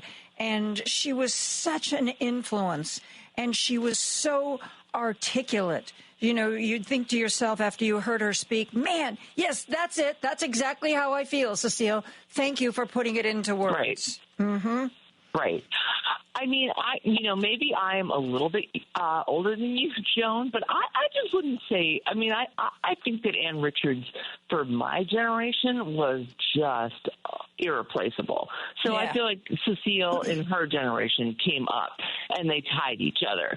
So that's all I'll say about that. I mean, I don't know. I think it's just very scary right now, don't you think? I don't want to be like that. I don't want to be, oh, I'm scared. I have a daughter. She's very brave. You know, I don't want people to be afraid, but there is a part of me that is. How can you not have fear? I mean, yes, we know we're going to resist, and yes, we know that, you know, people have lived through tough times before, but it doesn't take away from the fear, because as bad as it was in the first administration, I think it is going to be worse this time around by definitely a factor of 10, because this time around his ignorance with how government functions is going to be less. And this time around, there are people who know they can use him. People who know that they can whisper in his ear and get what they want. Yes, they absolutely are. And they are using him. And so, you know, we see that, and it's also very scary. But, you know, I just, my only hope is that he is overreaching and people will see that. There were so many polls. It's crazy because the polls have now changed, right? So now the polls say, everybody likes Trump policies. And like right after November 5th, it was like, actually a lot of Trump voters don't like Trump's, mass deportations and, pardoning all the January 6th criminals. But anyway, it's like, now it's just all, everybody likes everything. And I don't think that's true. And I think I think that liberal people have to just keep speaking up. I mean, it gets very tiring, and your voice starts to run out. But I really think we have to keep it up. Yes, Jonathan Last from the Bulwark wrote this week that, our job is to remind people, not to educate, just remind people how much they disliked him last time. Don't you remember? You didn't like he did this. You didn't like he did that. You may have forgotten that. We're here to remind you how much you didn't like him before, because we promise you're also going to not like him this time around, too. Not one bit. Not one bit. Yeah. You also wrote about... He goes back to 1960... I'm so sorry. Go ahead. Well, I think he went back to the days of Lyndon Johnson, 60 years ago. Let's just say 60 years ago, 1965, a very great and meaningful executive order that ordered American, basically federal agencies and companies to put out some fair share of their money to black and non-white contractors, and he canceled that executive order. Mm-hmm. I mean, how could you do that? How could you go back 60 years in time and find that and just say, if you're just trying to confirm that you're a Nazi, great, we love it. There was a Cuban activist woman who I saw a post from her today, and she was talking to other Cubans, and she was saying, I told you guys, you said I was wrong. I told you that he was going to come after not just the criminal immigrants, not even just the illegal immigrants, but when he rounds people up, it's going to be anybody who's an immigrant. And apparently there are some government programs that are particularly used by Cuban immigrants to help them get resettled in this country. And she said, gosh, those programs are going away, the programs that you have used for years. She said, I told you this was going to happen. She said, they're going to try to reshape this country because they want white people only. They want a white United States of America. And she said, I don't care how light-skinned you are, you're not going to be white enough. You ain't going to be white enough. That is absolutely true. No, that's a great story. But this is what's going on, and they will find out that they are not white, and they will find out that whatever their grievance was is not what Trump's grievances are. And I think any person of color who voted for him is going to really regret it within just a few weeks. If not a few days. Absolutely. We need to take a break, Joan, but when we come back, I want to talk to you about your writing on Pete Hegseth, his Joni Ernst, who said she thought he was an idiot. Well, not in those exact words. Apparently was pressured into sending his nomination to the full Senate. Lisa Murkowski and Susan Collins have said publicly that they are going to vote against him. But now that it's up before the full Senate, I think it's going to need 4 or 5 Republicans to stop this guy from being head of the DOD. Joan Walsh wrote about Pete Hegseth this month. We're going to talk to her about that when we come right back after this.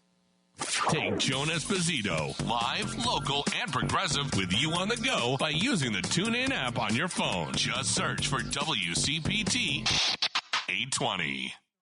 The Sports Cubicle, Here in WCPT, we're fortunate enough to have the new head coach of DePaul University, Chris Holtman. You have that tough December where you're going to have 2 conference games, and then does that seem like it's going to work for you? Are you going to be having up tempo, or do you even know that yet? We are really trying to play with great pace, more so than really at any point in my career. That's something we've really emphasized since the summer. The Sports Cubicle with Mike Mercado, Devin Tingle, Dan Marver, and Paul Shivari. Sunday nights, 9 p.m. on WCPT. This is Joan Esposito, live, local, and progressive on WCPT 820. I am joined now by Joan Walsh, who's the national affairs correspondent for The Nation magazine. She's also co-author of Corporate BS, Exposing the Lies and Half-Truths That Protect Profit, Power, and Wealth in America. That title slightly edited for radio. I wanted to talk to Joan about an article that she wrote this month about Pete Hegseth smarming his way closer to running the Pentagon. There was a brief moment in time, a brief, beautiful moment of time when it looked like all of the bad information about Pete Hegseth was going to torpedo his nomination. But in true Trump-like fashion, he was like, I don't care. I'm not quitting. And Donald Trump seemed to admire the fact that Pete Hegseth wasn't going to quit. And so sort of, that just, we'll see how it plays out. His nomination was just before the Senate committee, where it would have only taken one Republican vote to torpedo it. Joni Ernst was hoped to be that vote. She's the Republican senator from Iowa. She is somebody who served in the military.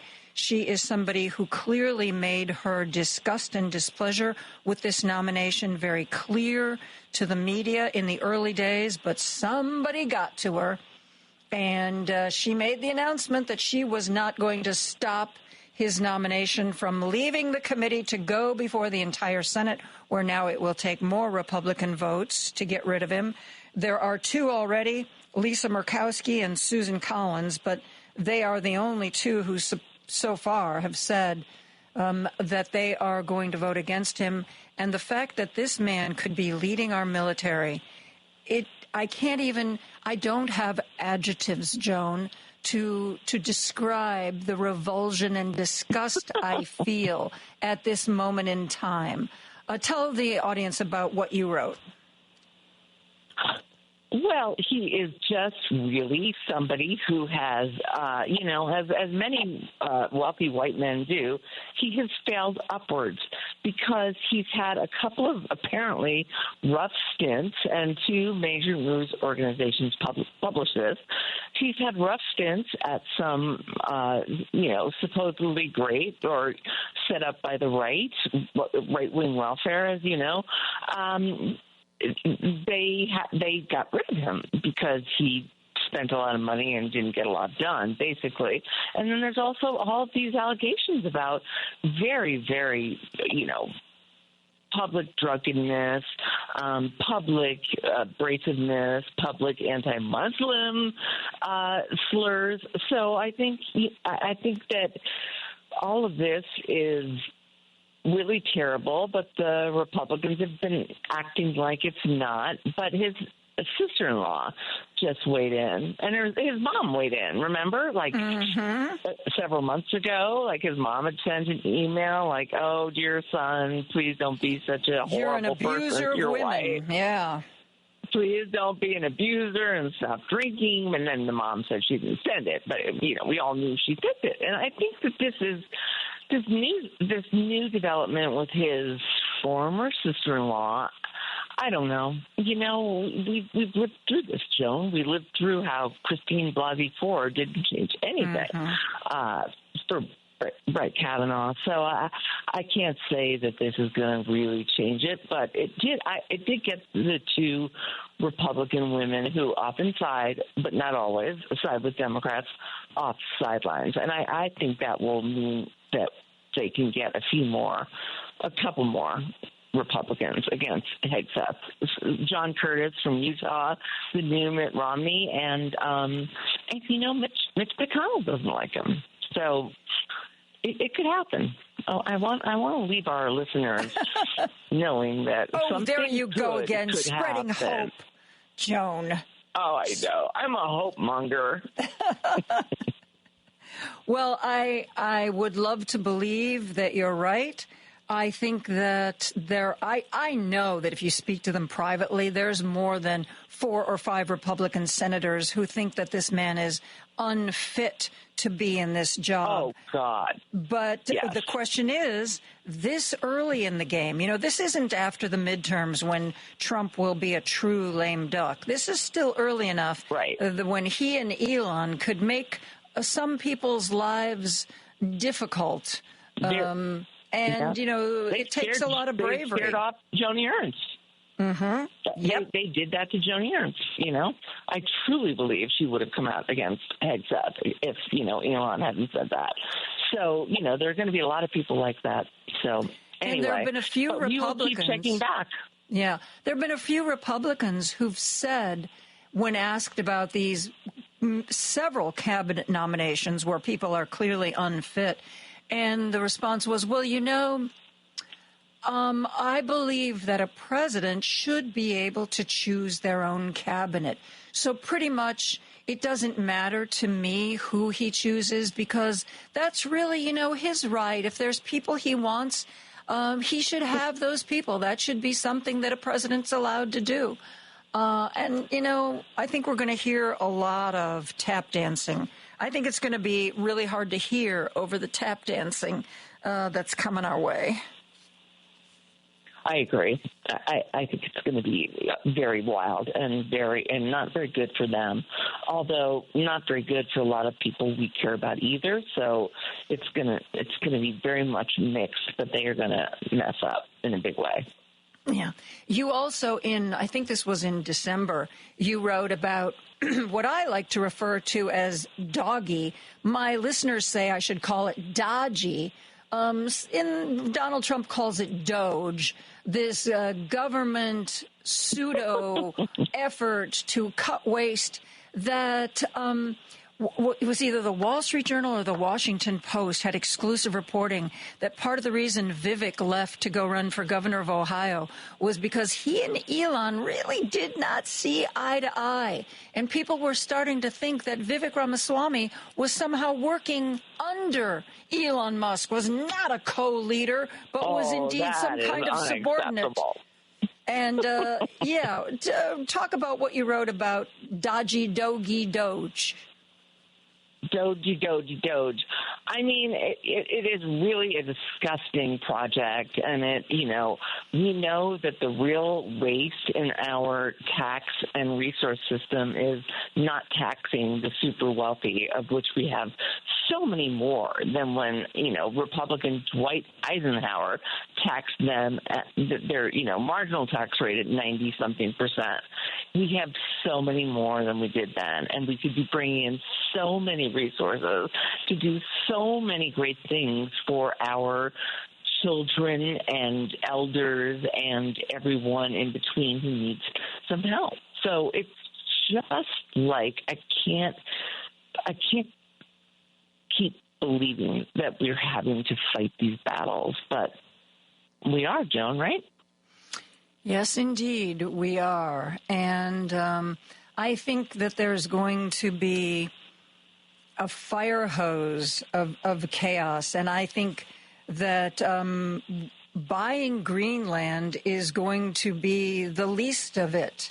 I don't know if you heard there was that sound clip from the Denmark legislature where one of the... No, I don't think I did. Oh, my God. What was that? I forget the guy's name. It is, of course... a tongue twister for me. But he said, Mr. Trump, I want to tell you about this, this effort. Greenland belongs to us. It is something that is always going to belong to us. And I know you've said you're interested in having it. And I have one thing to say to you. F off.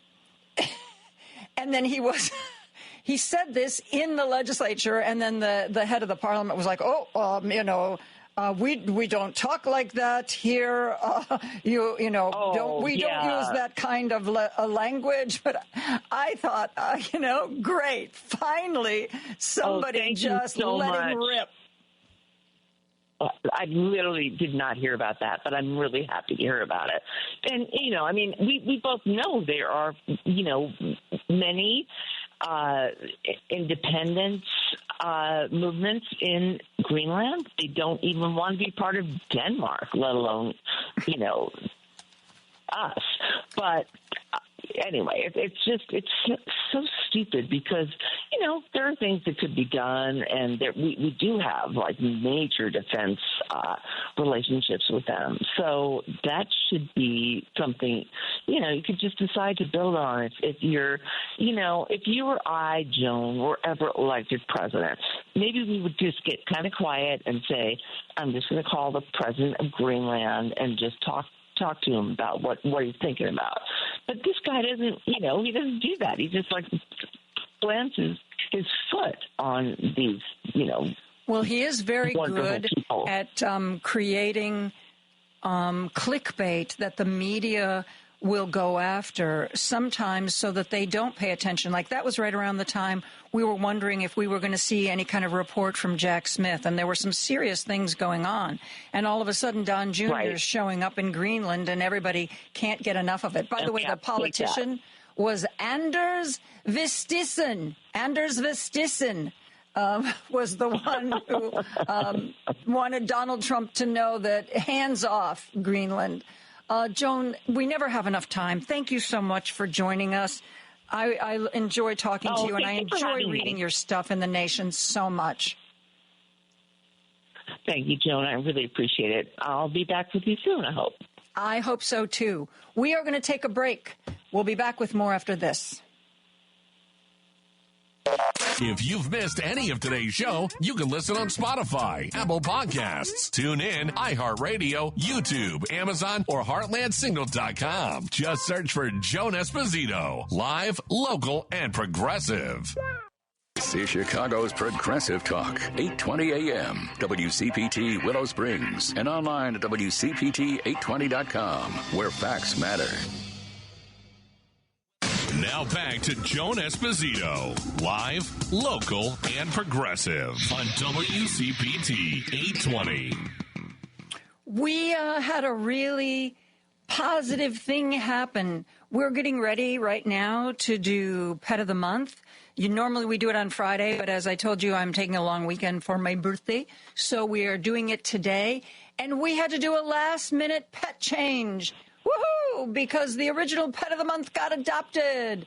So we have a new Pet of the Month, Mamas. And we also have the same old Pet of the Month panel, but we love them.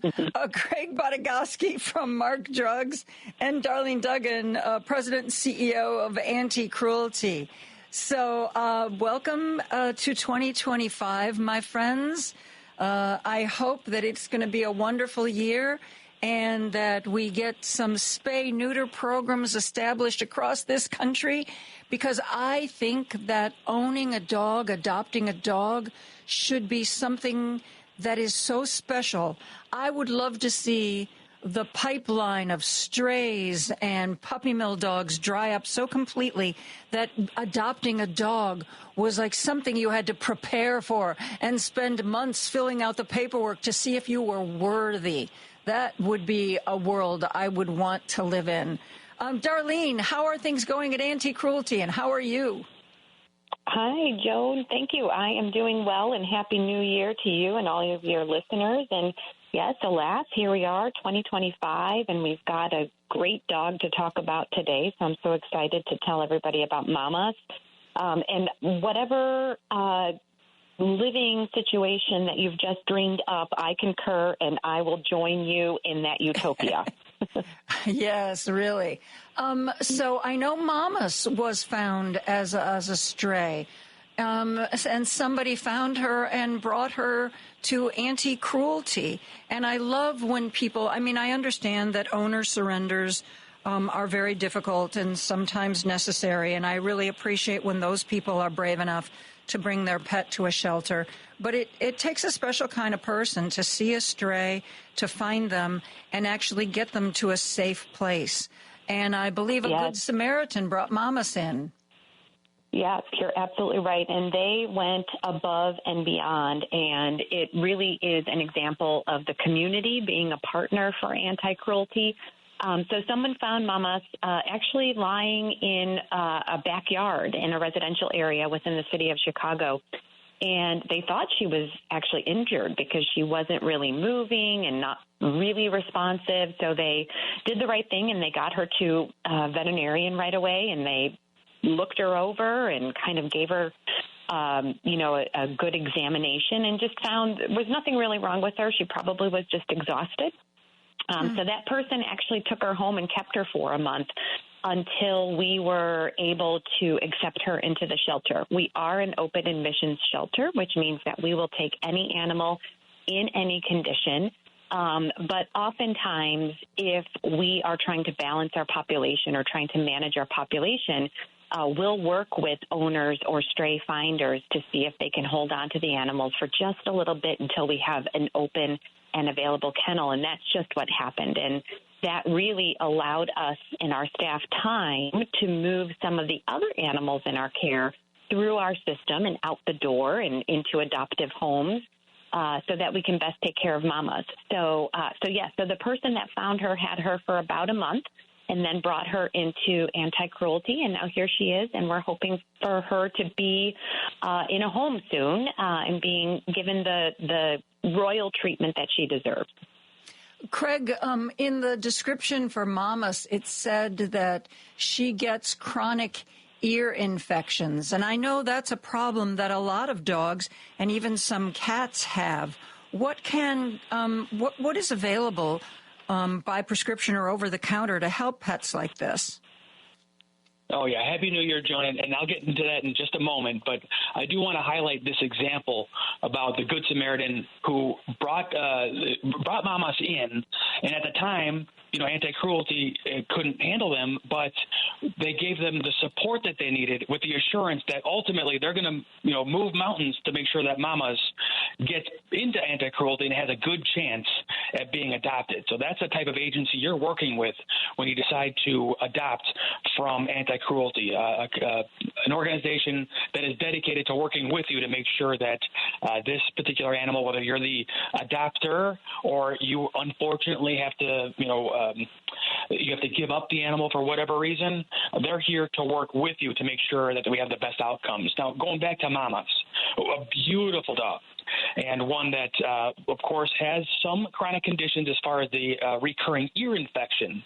But that shouldn't be something that deters you from at least exploring Mamas as an option. And I do ask everyone to go to markdrugs.com, WCPT, go to anti-cruelty to check out Mamas. If you go to Mark Drugs, you scroll to the bottom, you'll see her smiling face there, and you'll see how easy it will be to fall in love with Mamas. But a recurring ear infection is something that's very easily treatable. Usually it's a combination of anti-inflammatory and antibiotics. Itraconazole is one of them that's more of an antifungal. Sometimes something as simple as boric acid.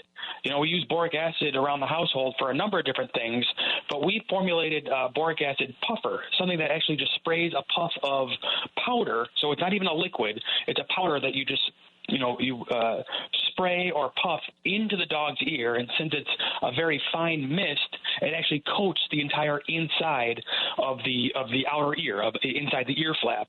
So you basically get something that boric acid is not a classic antibiotic, but what it does is it prevents fungus and bacteria from growing.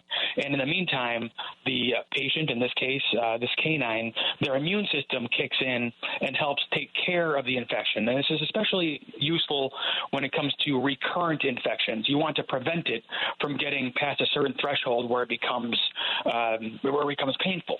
Now, in lieu of that, there's plenty of different gels that we can make that have itraconazole, gentamicin, mupirocin, all antibiotics, antifungals, and it might have something like a an anti-inflammatory like hydrocortisone or triamcinolone to help reduce the inflammation. But what's actually going to work here is the antibiotic or antifungal that you can put in as a gel.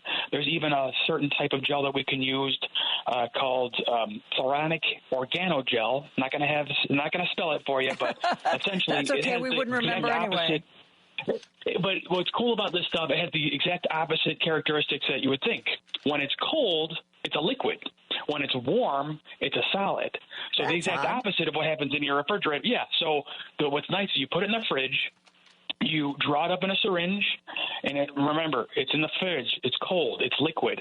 Once it gets onto the skin of the dog's ear, which is significantly warmer, it solidifies into a gel, so it stays in place. So instead of having to do this puffer every day, which, again, the boric acid puffer is not, troublesome, but you have to do it every day. If you do something with this gel, maybe even having boric acid in there, but more likely mupirocin or itraconazole, it forms a gel inside the ear, so you only have to do it once or twice a week.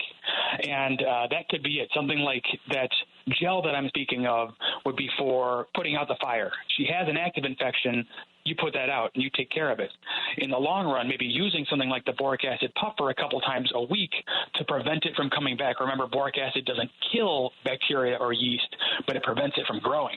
And it's something that is non-toxic when it's taken on the surface. If you were to ingest boric acid, that is a problem. But when it's put on the surface of the ear, it's something that can be very effective at preventing the growth of the bacteria and yeast that are usually the culprits when it comes to these infections. So I don't want the fact that she has a history of having recurrent ear infections be a detriment to you considering mamas for yourself, or if you know someone who's looking for this beautiful animal.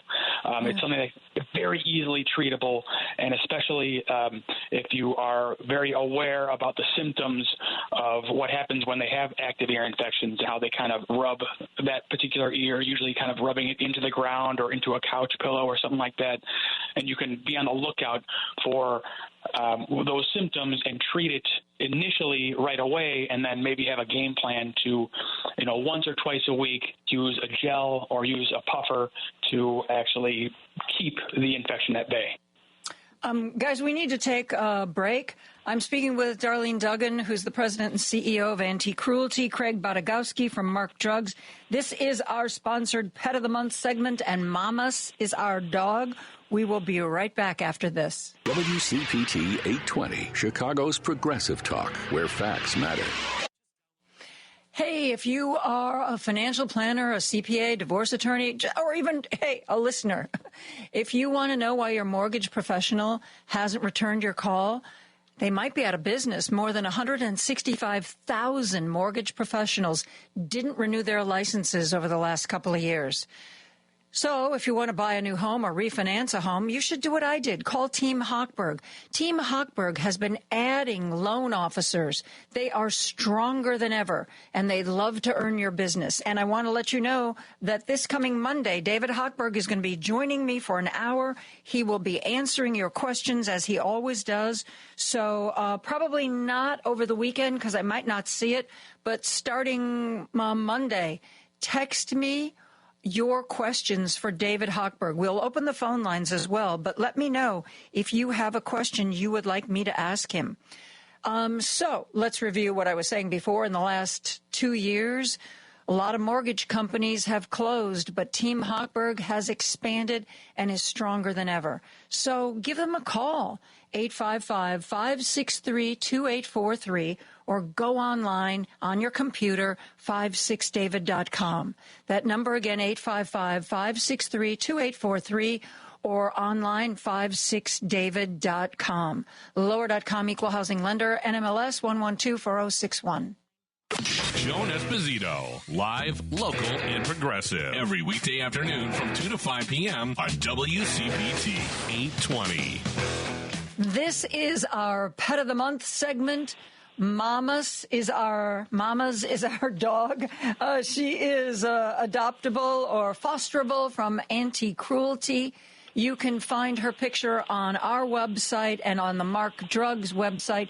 Joining me is Craig Badagowski from Mark Drugs in Deerfield and Roselle, and Darlene Duggan from Anti-Cruelty, the shelter located where their big facility is in downtown Chicago. Hey, Darlene, I wanted to ask you something. I saw a notice put out by Chicago Animal Care and Control before we had this last bout of super, super cold weather. And they said, they made the announcement publicly that they were not going to be open for owner surrenders while it was super cold, because they needed to make sure they had enough space for any rescues or strays, any dogs who were found to be outside in the cold weather and being harmed by it. Did Anti-Cruelty do anything like that? We didn't, Joan. We kept open for all of our intake, whether that was owner surrenders or strays or whatnot. The city is their volume that the City of Chicago Animal Care and Control takes in on a daily basis is so much higher than any other shelter in the area, in the region, probably. So I understand why they had to do that and had to kind of take some precautions to be able to accept as many animals that were in more dire need than others. So thankfully, Anti-Cruelty didn't have to do something like that, but I certainly understand where animal control was coming from on that. Yeah. And Craig, as you know, one of our dogs is Willow, who is mostly Australian Shepherd. Willow, there is no such thing as too cold for young Willow. I mean, Ray would go out to take him for a walk, so bundled up he looked like the Michelin Man. And Willow is like, rolling on his back in the snow in sub-zero temperatures, just like, oh, gosh, isn't this great? So, long story short, Willow refuses to wear a coat. We've tried to put winter booties on him. He uses his mouth and pulls them right off. So the only thing we do to protect him when it's super cold is we have this, I don't know the name of it, it's this kind of greasy goo that we put on his paws to protect them from salt and stuff like that. What would you recommend that people can do when it's cold to keep their dogs healthy and safe? Yeah, well, I think with Willow, he's got his fur coat. So being outside for a little while is not going to be a big deal. Like, they'll let you know when they're getting too cold. I'm sure little girl might have a little less of a oh, my God. She hates the cold. She runs out, she pees, she runs back in. Yeah.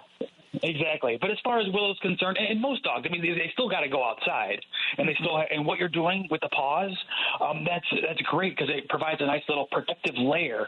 The cold, really, for short periods of time, like we're talking about, even for an extended period of time. Remember, all dogs are wolves. They're used to the cold. It's more of like what they can tolerate, and Willow being half a horse, it's something that I don't think that you have to worry too much about a little bit of exposure to the cold. Now, you're spot on with the salt. We have to walk around these city streets and on the sidewalks, so of course we need the salt on there, and if it gets on our boots, no big deal except for messing up the house. But if Willow didn't have that protective barrier that you're putting on there, then Willow would be exposed to that salt, and a little bit of exposure is also not that big of a deal, but when it stays on, or if a little nugget or a little crystal of salt gets wedged in between the toes, the paws, then that could be a problem, because then they can have a little bit of salt stuck in between their toes, and then that can cause a lot of irritation. And then they start licking their paws. And now that stuff that's on the ground, it's not always just salt. If it was, not too big of a deal, you certainly don't want to have that mother load of salt. But there's usually other chemicals in there that can cause a problem. So what you're doing is great. That's a great preventative measure. Someone else who's not able to or doesn't have the access to the film that you're putting on to prevent direct exposure, contact between the salts and the paws, just make sure when you get done, wipe off their paws right away. If you've walked through the street and you know that there's salt, even if you don't even know, it might be a good idea just to wash off their paws with some warm water. I don't think you necessarily need soap unless you can see there's some debris in there to help kind of lift it off and remove it. But just remove the salt from the paws, because if it stays there for a while, first off, it can just be irritating on its own. Secondly, you just don't know what other chemicals are in that salt to make it more of a ice melter. And you certainly don't want Willow or any other animal licking that stuff, because potentially that could be a problem. And having that substance that you're putting on to form a barrier right away, you're going to reduce the amount of salt that is going to be in contact with Willow's paws. So I think you're doing everything that you need to do. But folks who are out there, they're bringing their dogs outside, just be, they'll let you know when they're too cold. Like Little Girl will just go in and out. But as far as putting on extra layers, you can do that for, longer exposure. But just be mindful. Like, this is a season. And ultimately, when it gets warmer, they're going to want to be outside much longer. And that's fine. It's true for humans, too. We just don't go outside as for long periods of time when it's this cold. And then when it's beautiful outside, you can go for extended walks, and then you don't have to worry about the salt. Well, there's a brief moment in time as the seasons transition when both dogs are relatively happy. But in the summer, Willow acts like Pretty Girl. He goes out, does his business, and it's like, oh, my God, let me in. Please let me into the air conditioning. And Pretty Girl will go outside. She's all black, so you'd think she would overheat. She will find a sunbeam, and she will lay in it for as long as you let her. So we have all seasons of dogs. Hey, before we wrap this up real quick, Darlene, I wanted to ask you about diet for dogs. I mean, I know that in a shelter situation, you buy pet food probably by the truckload. But I read something recently that said dairy was not that great for dogs, which is kind of surprising to me because everybody knows about the cheese tax. So, what do you know about that, Darlene? Should the cheese tax be coming to an end? I don't think it's time to panic just yet. I think we should keep the cheese tax on the table. Yes, in a shelter environment, feeding the animals there, it looks and feels very differently than for our pets in our home. We have to worry about feeding all of the animals, and at any given time, anti-cruelty has over 500 animals in our care: cats, dogs, guinea pigs, rabbits, so many animals. But we also do, so they're basically on the same diet.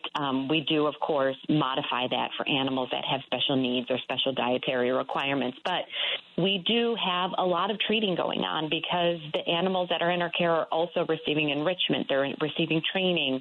And we know that for most animals, the way to their heart is through their stomach. So we love to get to know them and love to create more relationships with them via that cheese tax, as you speak. I would say that is something that every pet owner should speak with their own veterinarian about.